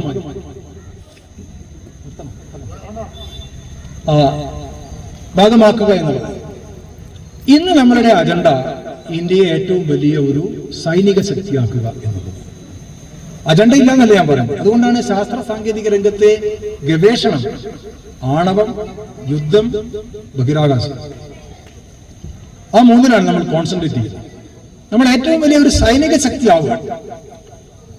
നെഹ്റു പറഞ്ഞു, എനിക്ക് എൻ്റെ നാട്ടിലുണ്ടാകുന്ന കൃഷിയും വ്യവസായവും മെച്ചപ്പെടുത്തി ആൾക്കാരുടെ തൊഴിലും വരുമാനവും വർദ്ധിപ്പിക്കുക, പട്ടിണി അവസാനിപ്പിക്കുക എന്നുള്ളതാണ് എൻ്റെ ലക്ഷ്യം. അതുകൊണ്ട് തന്നെ ഞാൻ ഇന്ത്യയെ ഒരു സാമ്പത്തിക ശക്തിയാക്കി അതിനുശേഷം നമുക്ക് സൈനികത്തെക്കുറിച്ച് ആലോചിക്കാം. അതാണ് പാകിസ്ഥാനും ഇന്ത്യയും തമ്മിലുണ്ടായിട്ടുള്ള നയത്തിലുണ്ടായിട്ടുള്ള വ്യത്യാസം. പാകിസ്ഥാൻ ആദ്യം ഒരു സൈനിക ശക്തിയാണ്, അതായതല്ലേ ഇന്ത്യയോട് മുട്ടാൻ പറ്റും. അതായിരുന്നു അവരുടെ മനസ്സിലുണ്ടായിരുന്ന ഒരു ധാരണ. അതിന്റെ കെടുതിയാണ് ആ രാജ്യം അന്ന് മുതൽ ഇന്ന് വരെ അനുഭവിച്ചുകൊണ്ടിരിക്കുന്നത്. ആ രാജ്യം മാത്രമല്ല, അഫ്ഗാനിസ്ഥാൻ ആയാലും ശ്രീലങ്ക, എല്ലാവർക്കും ഈ പ്രശ്നം വന്നിട്ടുണ്ട്. അവരെല്ലാം ആദ്യം ഒരു സൈനിക ശക്തി ആവുക എന്നുള്ളതായിരുന്നു അവരുടെ ലക്ഷ്യം. ഇന്ത്യ അങ്ങനെയായിരുന്നില്ല. ആദ്യം ഒരു സാമ്പത്തിക അല്ലെങ്കിൽ ഒരു രാഷ്ട്രീയ ശക്തിയായി മാറി അതിൽ നിന്ന് അടുത്ത ഘട്ടത്തിലേക്ക് നമ്മളൊരു സൈനിക ശക്തിയാകുന്നതിന് വേണ്ടിയിട്ടുള്ള ശ്രമങ്ങളാണ് നടത്തിയത്. ഇന്ന് നമ്മുടെ ഈ പുതിയ വിദ്യാഭ്യാസ നയത്തിന്റെയും മറ്റും ഭാഗമായി നമ്മുടെ ചരിത്രബോധത്തിൽ വരുന്ന തകർച്ച, ശാസ്ത്രബോധത്തിൽ വന്നുകൊണ്ടിരിക്കുന്ന തകർച്ച, ചരിത്രബോധവും ശാസ്ത്രബോധവും കൂടി ചേരുന്ന രാഷ്ട്രീയ ബോധത്തിൽ വരുന്ന തകർച്ച. ഏതൊരു രാഷ്ട്രീയ ബോധത്തിന്റെയും ഉൾക്കാമ്പെന്ന് പറയുന്നത് ചരിത്രബോധവും ശാസ്ത്രബോധവും ചേർന്നിട്ടുണ്ട്. ഇത് രണ്ടും നിന്ന് ചരിത്രം പാടെ മാറ്റി എഴുതിക്കൊണ്ടിരിക്കുകയാണ്. ശാസ്ത്രം നേരത്തെ ഇവിടെ പറഞ്ഞതുപോലെ അനുമാനെയും അതുപോലുള്ള ആൾക്കാരെയൊക്കെ കൂട്ടും. ഞാൻ അതിനൊന്നും ഇല്ലെന്ന്. അതാണ് ശാസ്ത്രം എന്ന് പറയുന്ന അവസരത്തിലാണ് തെറ്റ്. അത് പറഞ്ഞോട്ടെ, കുഴപ്പമില്ല. രാമായണം വായിക്കേണ്ടെന്നോ ഭാഗവതം വായിക്കാം, അന്ന് നമുക്ക് എതിരല്ല, വായിച്ചോട്ടെ, അതിനൊന്നും ഒരു പ്രശ്നമല്ല. പക്ഷേ അതാണ് തിയറി ഓഫ് റിലേറ്റിവിറ്റി അതിനകത്തുണ്ട്. അങ്ങനെ പറയുമ്പോഴാണ് അതിന്റെ ബുദ്ധിമുട്ട് വരുന്നത്. ഒരു പുസ്തകം എന്നുള്ള നിലയ്ക്ക് നമുക്ക് എന്തും വായിക്കാനും ആസ്വദിക്കാനും ഒക്കെ ഉള്ള അവസരവും അവകാശവും ഒക്കെ എല്ലാവർക്കും ഉണ്ട്. ജാതിയും മതവും കാര്യങ്ങളൊക്കെ അവർക്ക് വേണമെങ്കിൽ പ്രചരിപ്പിക്കാവുന്ന കാര്യങ്ങളൊക്കെ ചെയ്യാം. ഭരണഘടന തന്നെ അനുവദിക്കുന്ന കാര്യങ്ങളാണ്. പക്ഷേ സയൻസ് പ്രൂവ് ചെയ്തിട്ടുള്ള ഒരു കാര്യം അത് തെറ്റാണെന്ന് പറയുമ്പോഴാണ് അതൊരു അന്ധവിശ്വാസമായിട്ട് മാറുന്നത്. നമ്മൾ വിശ്വാസവും അന്ധവിശ്വാസവും അങ്ങനെയാണ് നമ്മൾ വേർതിരിക്കേണ്ടത്. അല്ലാണ്ട് നമ്മൾ ദൈവത്തിന് എതിരാണ് എന്നുള്ള നിലയ്ക്കൊന്നല്ല നമ്മൾ പ്രശ്നം കാണാൻ ശ്രമിക്കുന്നത്. നമ്മൾ എന്തുകൊണ്ട് അന്ധവിശ്വാസം, സയൻസ് പ്രൂവ് ചെയ്തിട്ടുണ്ട് ഇതാണ് ശരിയെന്നത്. ഇപ്പൊ ഉദാഹരണത്തിന് ഒരു രോഗം വരാതിരിക്കാൻ പ്രതിരോധ കുത്തിവയ്പ്പ് എടുക്കുന്നത് പ്രൂവ് ചെയ്യപ്പെട്ടിട്ടുള്ള കാര്യമാണ്. അപ്പൊ നമ്മൾ നാട്ടുകാരോട് പറയുകയാണ് നിങ്ങൾ പ്രതിരോധ കുത്തിവയ്പ്പ് എടുക്കണ്ട എന്ന് പറയുന്നത് എന്താണ്? അന്ധവിശ്വാസം. കാരണം അയാൾ പ്രതിരോധ കുത്തിവയ്പ്പ് എടുത്തിട്ടില്ല എന്നുണ്ടെങ്കിൽ രോഗം അയാൾക്ക് മാത്രമല്ല വരും, അതൊരു പകർച്ചവ്യാധിയാണ്, നാട്ടിലുള്ള മറ്റാൾക്കാർക്ക് വരും. അയാൾ ചെയ്യുന്നത് ഒരു രാജ്യവിരുദ്ധമായിട്ടുള്ള ഒരു സമൂഹവിരുദ്ധമായിട്ടുള്ള പ്രവർത്തനം. അതിന് അയാൾ പ്രൂവ് ചെയ്യപ്പെട്ടിട്ടുള്ള ഒരു വിശ്വാസത്തെ, ഒരു സംഗതിയെ അയാൾ ദുരുപയോഗം ചെയ്യുകയും ചെയ്യും. അത് അയാളുടെ സ്ഥാപിത താല്പര്യമാണ്, അന്ധവിശ്വാസം. അങ്ങനെയാണ് നമ്മൾ ആ കാര്യത്തെ കാണുകയും എതിർക്കുകയും ചെയ്യേണ്ടി വരുന്നത്. ഞാൻ അതിന്റെ വിശദാംശങ്ങളിലേക്ക് ഒന്ന് പോകാൻ ശ്രമിക്കുക. അപ്പൊ ഈ നാനാത്വത്വ ഏകത്വം എന്ന് പറയുന്ന അതിനെ നമ്മൾ നേരത്തെ കണ്ടിട്ടുള്ള പല മതങ്ങൾ, പല ജാതികൾ, പല ഭാഷകൾ, പല ഭക്ഷണം, പല പ്രവർത്തനം, അതിനെയെല്ലാം ഒരു രാജ്യം, ഒരു മതം, ഒരു പാർട്ടി, ഒരു തെരഞ്ഞെടുപ്പ്, ഒരു നേതാവ്, അതിലേക്ക് ഇങ്ങനെ അടിച്ചൊതുക്കി എടുക്കുന്ന ഒരു സ്ഥിതിയാണ് ഇന്ത്യ എന്ന ആശയത്തിൽ ഇപ്പോൾ സംഭവിച്ചുകൊണ്ടിരിക്കുന്നത്. ആ അടിച്ചൊതുക്കി എടുക്കുന്നതിന് വേണ്ടിയിട്ടുണ്ടാകുന്ന ആൾക്കാർക്കെല്ലാം ബോധ്യപ്പെടുത്താൻ പറ്റാവുന്ന രീതിയിലുള്ള ഒരു പരിപാടിക്കാണ് നമ്മൾ കൾച്ചറൽ നാഷണലിസം അല്ലെങ്കിൽ സാംസ്കാരിക ദേശീയത എന്ന് പറയുന്നത്. അതാണ് ഹിന്ദുത്വ രാഷ്ട്രീയത്തിന്റെ ഏറ്റവും പ്രധാനപ്പെട്ട അജണ്ട. ഹിന്ദുത്വ രാഷ്ട്രീയം മുന്നോട്ട് വെക്കുന്ന ഏറ്റവും പ്രധാനപ്പെട്ട അജണ്ട ഒരു കൾച്ചറൽ നാഷണലിസമാണ്, അല്ലെങ്കിൽ ഒരു സാംസ്കാരിക ദേശീയതയാണ്. അംബേദ്കർ പറഞ്ഞത് ഏത് ഘട്ടത്തിലും നമ്മൾ ഒന്നാമതായി ഒരു ഇന്ത്യക്കാരനാവുക, രണ്ടാമതായി ഒരു ഇന്ത്യക്കാരനാവുക, മൂന്നാമതായും ഒരു ഇന്ത്യക്കാരനാവുക എന്നാണ്. അങ്ങനെ ആയിക്കൊണ്ട് മാത്രമേ നമുക്ക് ഈ ഒരു കാര്യത്തെ എതിർത്ത് മുന്നോട്ട് പോകാൻ കഴിയൂ. അവിടെയാണ് നമുക്ക് ഇന്ത്യ എന്ന് പറയുന്ന ആശയത്തെ ശക്തിപ്പെടുത്താൻ കഴിയും. ഇന്ന് ഇന്ത്യ എന്ന് പറയുന്ന ആശയത്തെ ഇല്ലാതാക്കുന്നതിന് വേണ്ടിയാണ് ഈ സാംസ്കാരിക ദേശീയത പ്രവർത്തിച്ചുകൊണ്ടിരിക്കുന്നത്. ആ പ്രവർത്തനത്തിന്റെ ഭാഗം അവർ നടപ്പാക്കിക്കൊണ്ടിരിക്കുന്നത് അവരുടെ നിർവഹണ രീതി ഭരണഘടനയെ ഇല്ലാതാക്കുക എന്നുള്ളതാണ്. ഭരണഘടനാ നൈതികത, ഭരണഘടനാ മൂല്യങ്ങളെ ഇന്ത്യയിലെ ജനങ്ങളുടെ ജീവിതത്തിൽ നിന്ന് നിഷ്കാസനം ചെയ്യുന്നതിന് വേണ്ടിയുള്ള ഒരു പദ്ധതിക്കാണ് നമ്മുടെ കൾച്ചറൽ നാഷണലിസം അല്ലെങ്കിൽ ഈ സാംസ്കാരിക ദേശീയത. അതൊക്കെ കേൾക്കുന്ന അവസരത്തിൽ വലിയ ഇമ്പമായിട്ടൊക്കെ തോന്നാമെന്നുണ്ടെങ്കിലും അതങ്ങനെയാണ് വന്ന് ഭവിക്കുന്നത് എന്നുള്ള കാര്യം നമ്മൾ വളരെ കൃത്യമായിട്ട് തന്നെ മനസ്സിലാക്കേണ്ടതായിട്ടുണ്ട്. രണ്ട് കാര്യങ്ങൾ കൂടി പറഞ്ഞ് ഞാൻ അവസാനിപ്പിക്കാം. ഒന്ന്, ഇന്നത്തെ ഇന്ത്യൻ ഭരണകൂടം ചെയ്തുകൊണ്ടിരിക്കുന്ന ഇന്ത്യ എന്ന് പറയുന്ന ആശയത്തെ ഇല്ലാതാക്കുന്നതിന് വേണ്ടിയുള്ള ഭരണഘടനാ നൈതികതയെ തകർക്കുന്നതിന് വേണ്ടിയിട്ടുള്ള നമ്മളുടെ ഈ സെക്കുലർ ദേശീയത, അതാണ് കൾച്ചറൽ ദേശീയതയ്ക്ക് വേണ്ടിയല്ല നമ്മൾ നിലകൊള്ളുന്നത്. നമ്മുടെ സാംസ്കാരിക ദേശീയതയുടെ വക്താക്കളല്ല. കുട്ടിക്കൃഷ്ണൻ മാഷ് ഉണ്ടായിരുന്നെങ്കിൽ അദ്ദേഹം ഏറ്റവും കൂടുതൽ ഈ ഒരു വാക്കിനെ എതിർക്കുമായിരുന്നു. പകരം നമ്മൾ മുന്നോട്ട് വെക്കുന്ന പ്രയോഗം സെക്കുലർ ദേശീയത, അല്ലെങ്കിൽ ഒരു സെക്കുലർ ദേശീയതയ്ക്ക് വേണ്ടി, ഒരു മതനിരപേക്ഷമായിട്ടുള്ള ഒരു ദേശീയതയ്ക്ക് വേണ്ടിയാണ് നമ്മൾ നിലകൊള്ളുന്നത്. ഈ സാംസ്കാരിക ദേശീയത എന്ന് പറയുന്നത് ഒരു മതത്തിന്റെ ദേശീയതയാണ്. നമ്മൾ മതനിരപേക്ഷമായിട്ടുള്ള ഒരു ദേശീയതയ്ക്ക് വേണ്ടി, ഒരു സെക്കുലർ നാഷണലിസത്തിന് വേണ്ടിയാണ് നിലകൊള്ളുന്നത്. ഇന്നത്തെ ഗവൺമെന്റ് തെരഞ്ഞു പിടിച്ച് ഇത് തകർക്കുന്നതിന് വേണ്ടി ഉപയോഗിക്കുന്ന ഒരു രീതി ജവഹർലാൽ നെഹ്റു എന്ന് പറയുന്ന വ്യക്തിയെ ഇല്ലാതാക്കുക എന്നുള്ളതാണ്. എനിക്ക് നെഹ്റുവിനോട് വ്യക്തിപരമായിട്ടുള്ള ഇതല്ല, വിമർശനമാണ്. അദ്ദേഹത്തിന് നെഹ്റുവിയൻ നയങ്ങളോട് വിമർശനമുണ്ട്, ഞാൻ നേരത്തെ അത് സൂചിപ്പിക്കുകയുണ്ടായി. പക്ഷെ നമ്മൾ അങ്ങോട്ടാണ് നോക്കുന്നത്. നെഹ്റുവിനെ താരതമ്യം ചെയ്യുന്നത് അവിടെ എന്തുകൊണ്ടാണ് നെഹ്റുവിനെ എതിർക്കുന്നത്, അല്ലെങ്കിൽ നെഹ്റുവിനെ ഇല്ലാതാക്കും? അതിനുള്ള പരിപാടികളുണ്ട്. 2014 ഗവൺമെന്റ് അധികാരത്തിൽ വന്ന് ആദ്യം ചെയ്തത് പഞ്ചവത്സര പദ്ധതികൾ വേണ്ടാന്ന് വെക്കുന്നത്. അതിന്റെ ഭാഗമായി ഇന്ത്യൻ ആസൂത്രണ കമ്മീഷനെ പിരിച്ചുവിട്ടു. നീതി ആയോഗ് എന്ന് പറയുന്ന ഒരു സംവിധാനം ഉണ്ടോ ഇല്ലയോ എന്നുള്ളത് പോലും നമുക്കറിയില്ല. അങ്ങനെ എന്തോന്നുണ്ട് ഇന്ത്യയിൽ എന്ന് മാത്രമേ നമുക്കറിയൂ. എല്ലാ ആസൂത്രണത്തിന്റെയും അടിസ്ഥാനമായിട്ടുള്ള ഇന്ത്യയുടെ ലോകത്തിലെ ഏറ്റവും പ്രധാനപ്പെട്ട സ്ഥിതി വിവര കണക്കുകളിൽ ഒന്നായിട്ടുള്ള ഇന്ത്യൻ സെൻസസ് മരവിപ്പിച്ചു. ഇപ്പൊ 2027 നടക്കുമെന്ന് പറയുന്നു. 2021 നടക്കേണ്ടതായി. കോവിഡ് അന്നുണ്ട് എന്നുള്ള ഒറ്റ പേരിൽ മാറ്റി. പക്ഷെ പല രാജ്യങ്ങളും നടത്തിയിട്ടുണ്ട്. ഇന്ത്യയിൽ അത് നടക്കുമോ ഇല്ലയോ എന്നുള്ളത് നമുക്ക് യാതൊരു ഐഡിയ. അതിന്റെ അർത്ഥം ഒന്നിനും ഒരു കണക്കും ഇല്ല എന്നുള്ളത്. കണക്കുണ്ടെങ്കിൽ മാത്രമല്ലേ നമുക്ക് ആസൂത്രണം ചെയ്യാൻ കഴിയുള്ളൂ. അപ്പൊ ഇന്ന് അടിസ്ഥാനപരമായി നമുക്ക് ലഭ്യമാക്കേണ്ടുന്ന കണക്കുകൾ പരിപൂർണമായും ഇല്ലാതാകും. സെൻസസ് ഇല്ലാതാകും. നമുക്ക് കണക്കുകൾ ഉണ്ടാക്കിയിരുന്ന PC മാലനോബിസിന്റെ നേതൃത്വത്തിൽ ഉണ്ടായിരുന്ന Indian statistical institute, central statistical organisation, national sample survey organisation, ഈ സ്ഥാപനങ്ങളെല്ലാം നശിച്ചു കഴിഞ്ഞു. പകരം നമുക്കുള്ളത് ഈ ഒരു നീതി ആയോഗ് എന്ന് പറയുന്ന ഒരു ഉദ്യോഗസ്ഥ സംവിധാനമാണ്. അതിന്റെ ഭാഗമായിട്ടാണ് നടക്കുന്നത്. ഡൽഹിയിലെ ഏറ്റവും പ്രധാനപ്പെട്ട ഒരു ഗവേഷണ സ്ഥാപനമാണ് തീൻമൂർത്തി ഭവനിന് അടുത്തുണ്ടായിരുന്ന Nehru museum, Nehru memorial museum and library, NMML എന്നാണ് അതിന്റെ ചുരുക്കപ്പേര്. ഇന്ന് അത് അറിയപ്പെടുന്നത് prime minister's museum and library എന്നാണ്.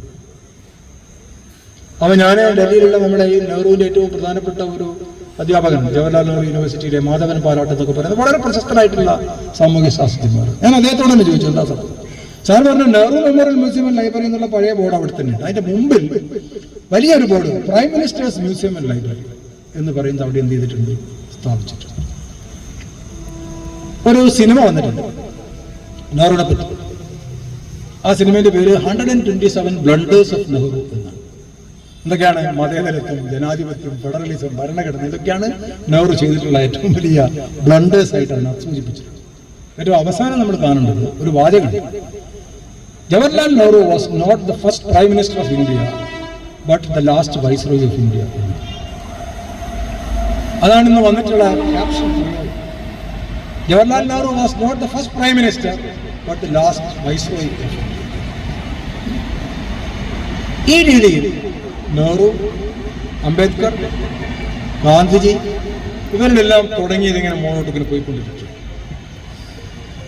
പട്ടേൽ, ഗാന്ധി, നെഹ്റു തമ്മിലുണ്ടാകുന്ന സൗഹൃദങ്ങളൊന്നും എവിടെയും ചർച്ചാ വിഷയമാണ്. അങ്ങനെ ആ വിഭജനത്തിന്റെ ബ്രിട്ടീഷുകാർ നടത്തിയിട്ടുള്ള അതേ വിഭജന രീതി തന്നെ ഈ ഇന്ത്യ എന്ന് പറയുന്ന ആശയത്തെ തകർക്കുന്ന രീതിയിൽ ഇന്ന് പ്രയോഗിച്ചുകൊണ്ടിരിക്കുക. നമ്മൾ എന്ത് ചെയ്യേണ്ടതായിട്ടുണ്ട്? അത് ചിന്തിക്കേണ്ടത് രാഷ്ട്രീയ പാർട്ടികളാണ് ഇന്ത്യയിൽ. നമ്മളെ പോലത്തെ ഒരു പൊതുയോഗത്തിൽ, ചെറിയൊരു പൊതുയോഗത്തിൽ വെച്ചിട്ട് എല്ലാ പരിഹാരവും നമുക്ക് പറയാൻ പറ്റില്ല. പക്ഷേ 65 ലക്ഷം ജനങ്ങൾ വോട്ടേഴ്സ് ലിസ്റ്റിൽ നിന്ന് ഒഴിവായി എന്ന് പറയുമ്പോഴും 1 ലക്ഷം ആൾക്കാരും പ്രകടനത്തിൽ പങ്കെടുത്തിട്ടില്ല ബീഹാറിൽ. അതാണ് നമ്മളുടെ നമുക്കൊരു തകർച്ച സംഭവിക്കുന്നത് നമുക്ക് സംശയം തോന്നുന്ന ഒരു കാര്യം. പക്ഷെ എന്ന് വെച്ച് നമ്മൾ അതിന്റെ എല്ലാ പിടിവള്ളിയും വിട്ടുകളയേണ്ട കാര്യമില്ല. ആ പ്രതീക്ഷ നിലനിർത്തിക്കൊണ്ട് തന്നെ ജനങ്ങളും അവരുടെ പ്രതിരോധ സമരങ്ങളും അവർ ഉയർത്തുന്ന മുദ്രാവാക്യവും അതിന്റെ ജനകീയമായ സാഫല്യവും തന്നെയാണ് ഒരു പുതിയ ഇന്ത്യ എന്ന ആശയം വളർത്തിയെടുക്കാനുള്ള എല്ലാ കരുത്തും നമുക്ക് നൽകുന്നത്. കുട്ടിക്കൃഷ്ണ മാഷ് ഓർമ്മ ആ കരുത്ത് ശക്തിപ്പെടുത്തട്ടെ എന്ന് മാത്രം സൂചിപ്പിച്ചുകൊണ്ട് വാക്കുകൾ അവസാനിപ്പിക്കുന്നു. നന്ദി, നമസ്കാരം.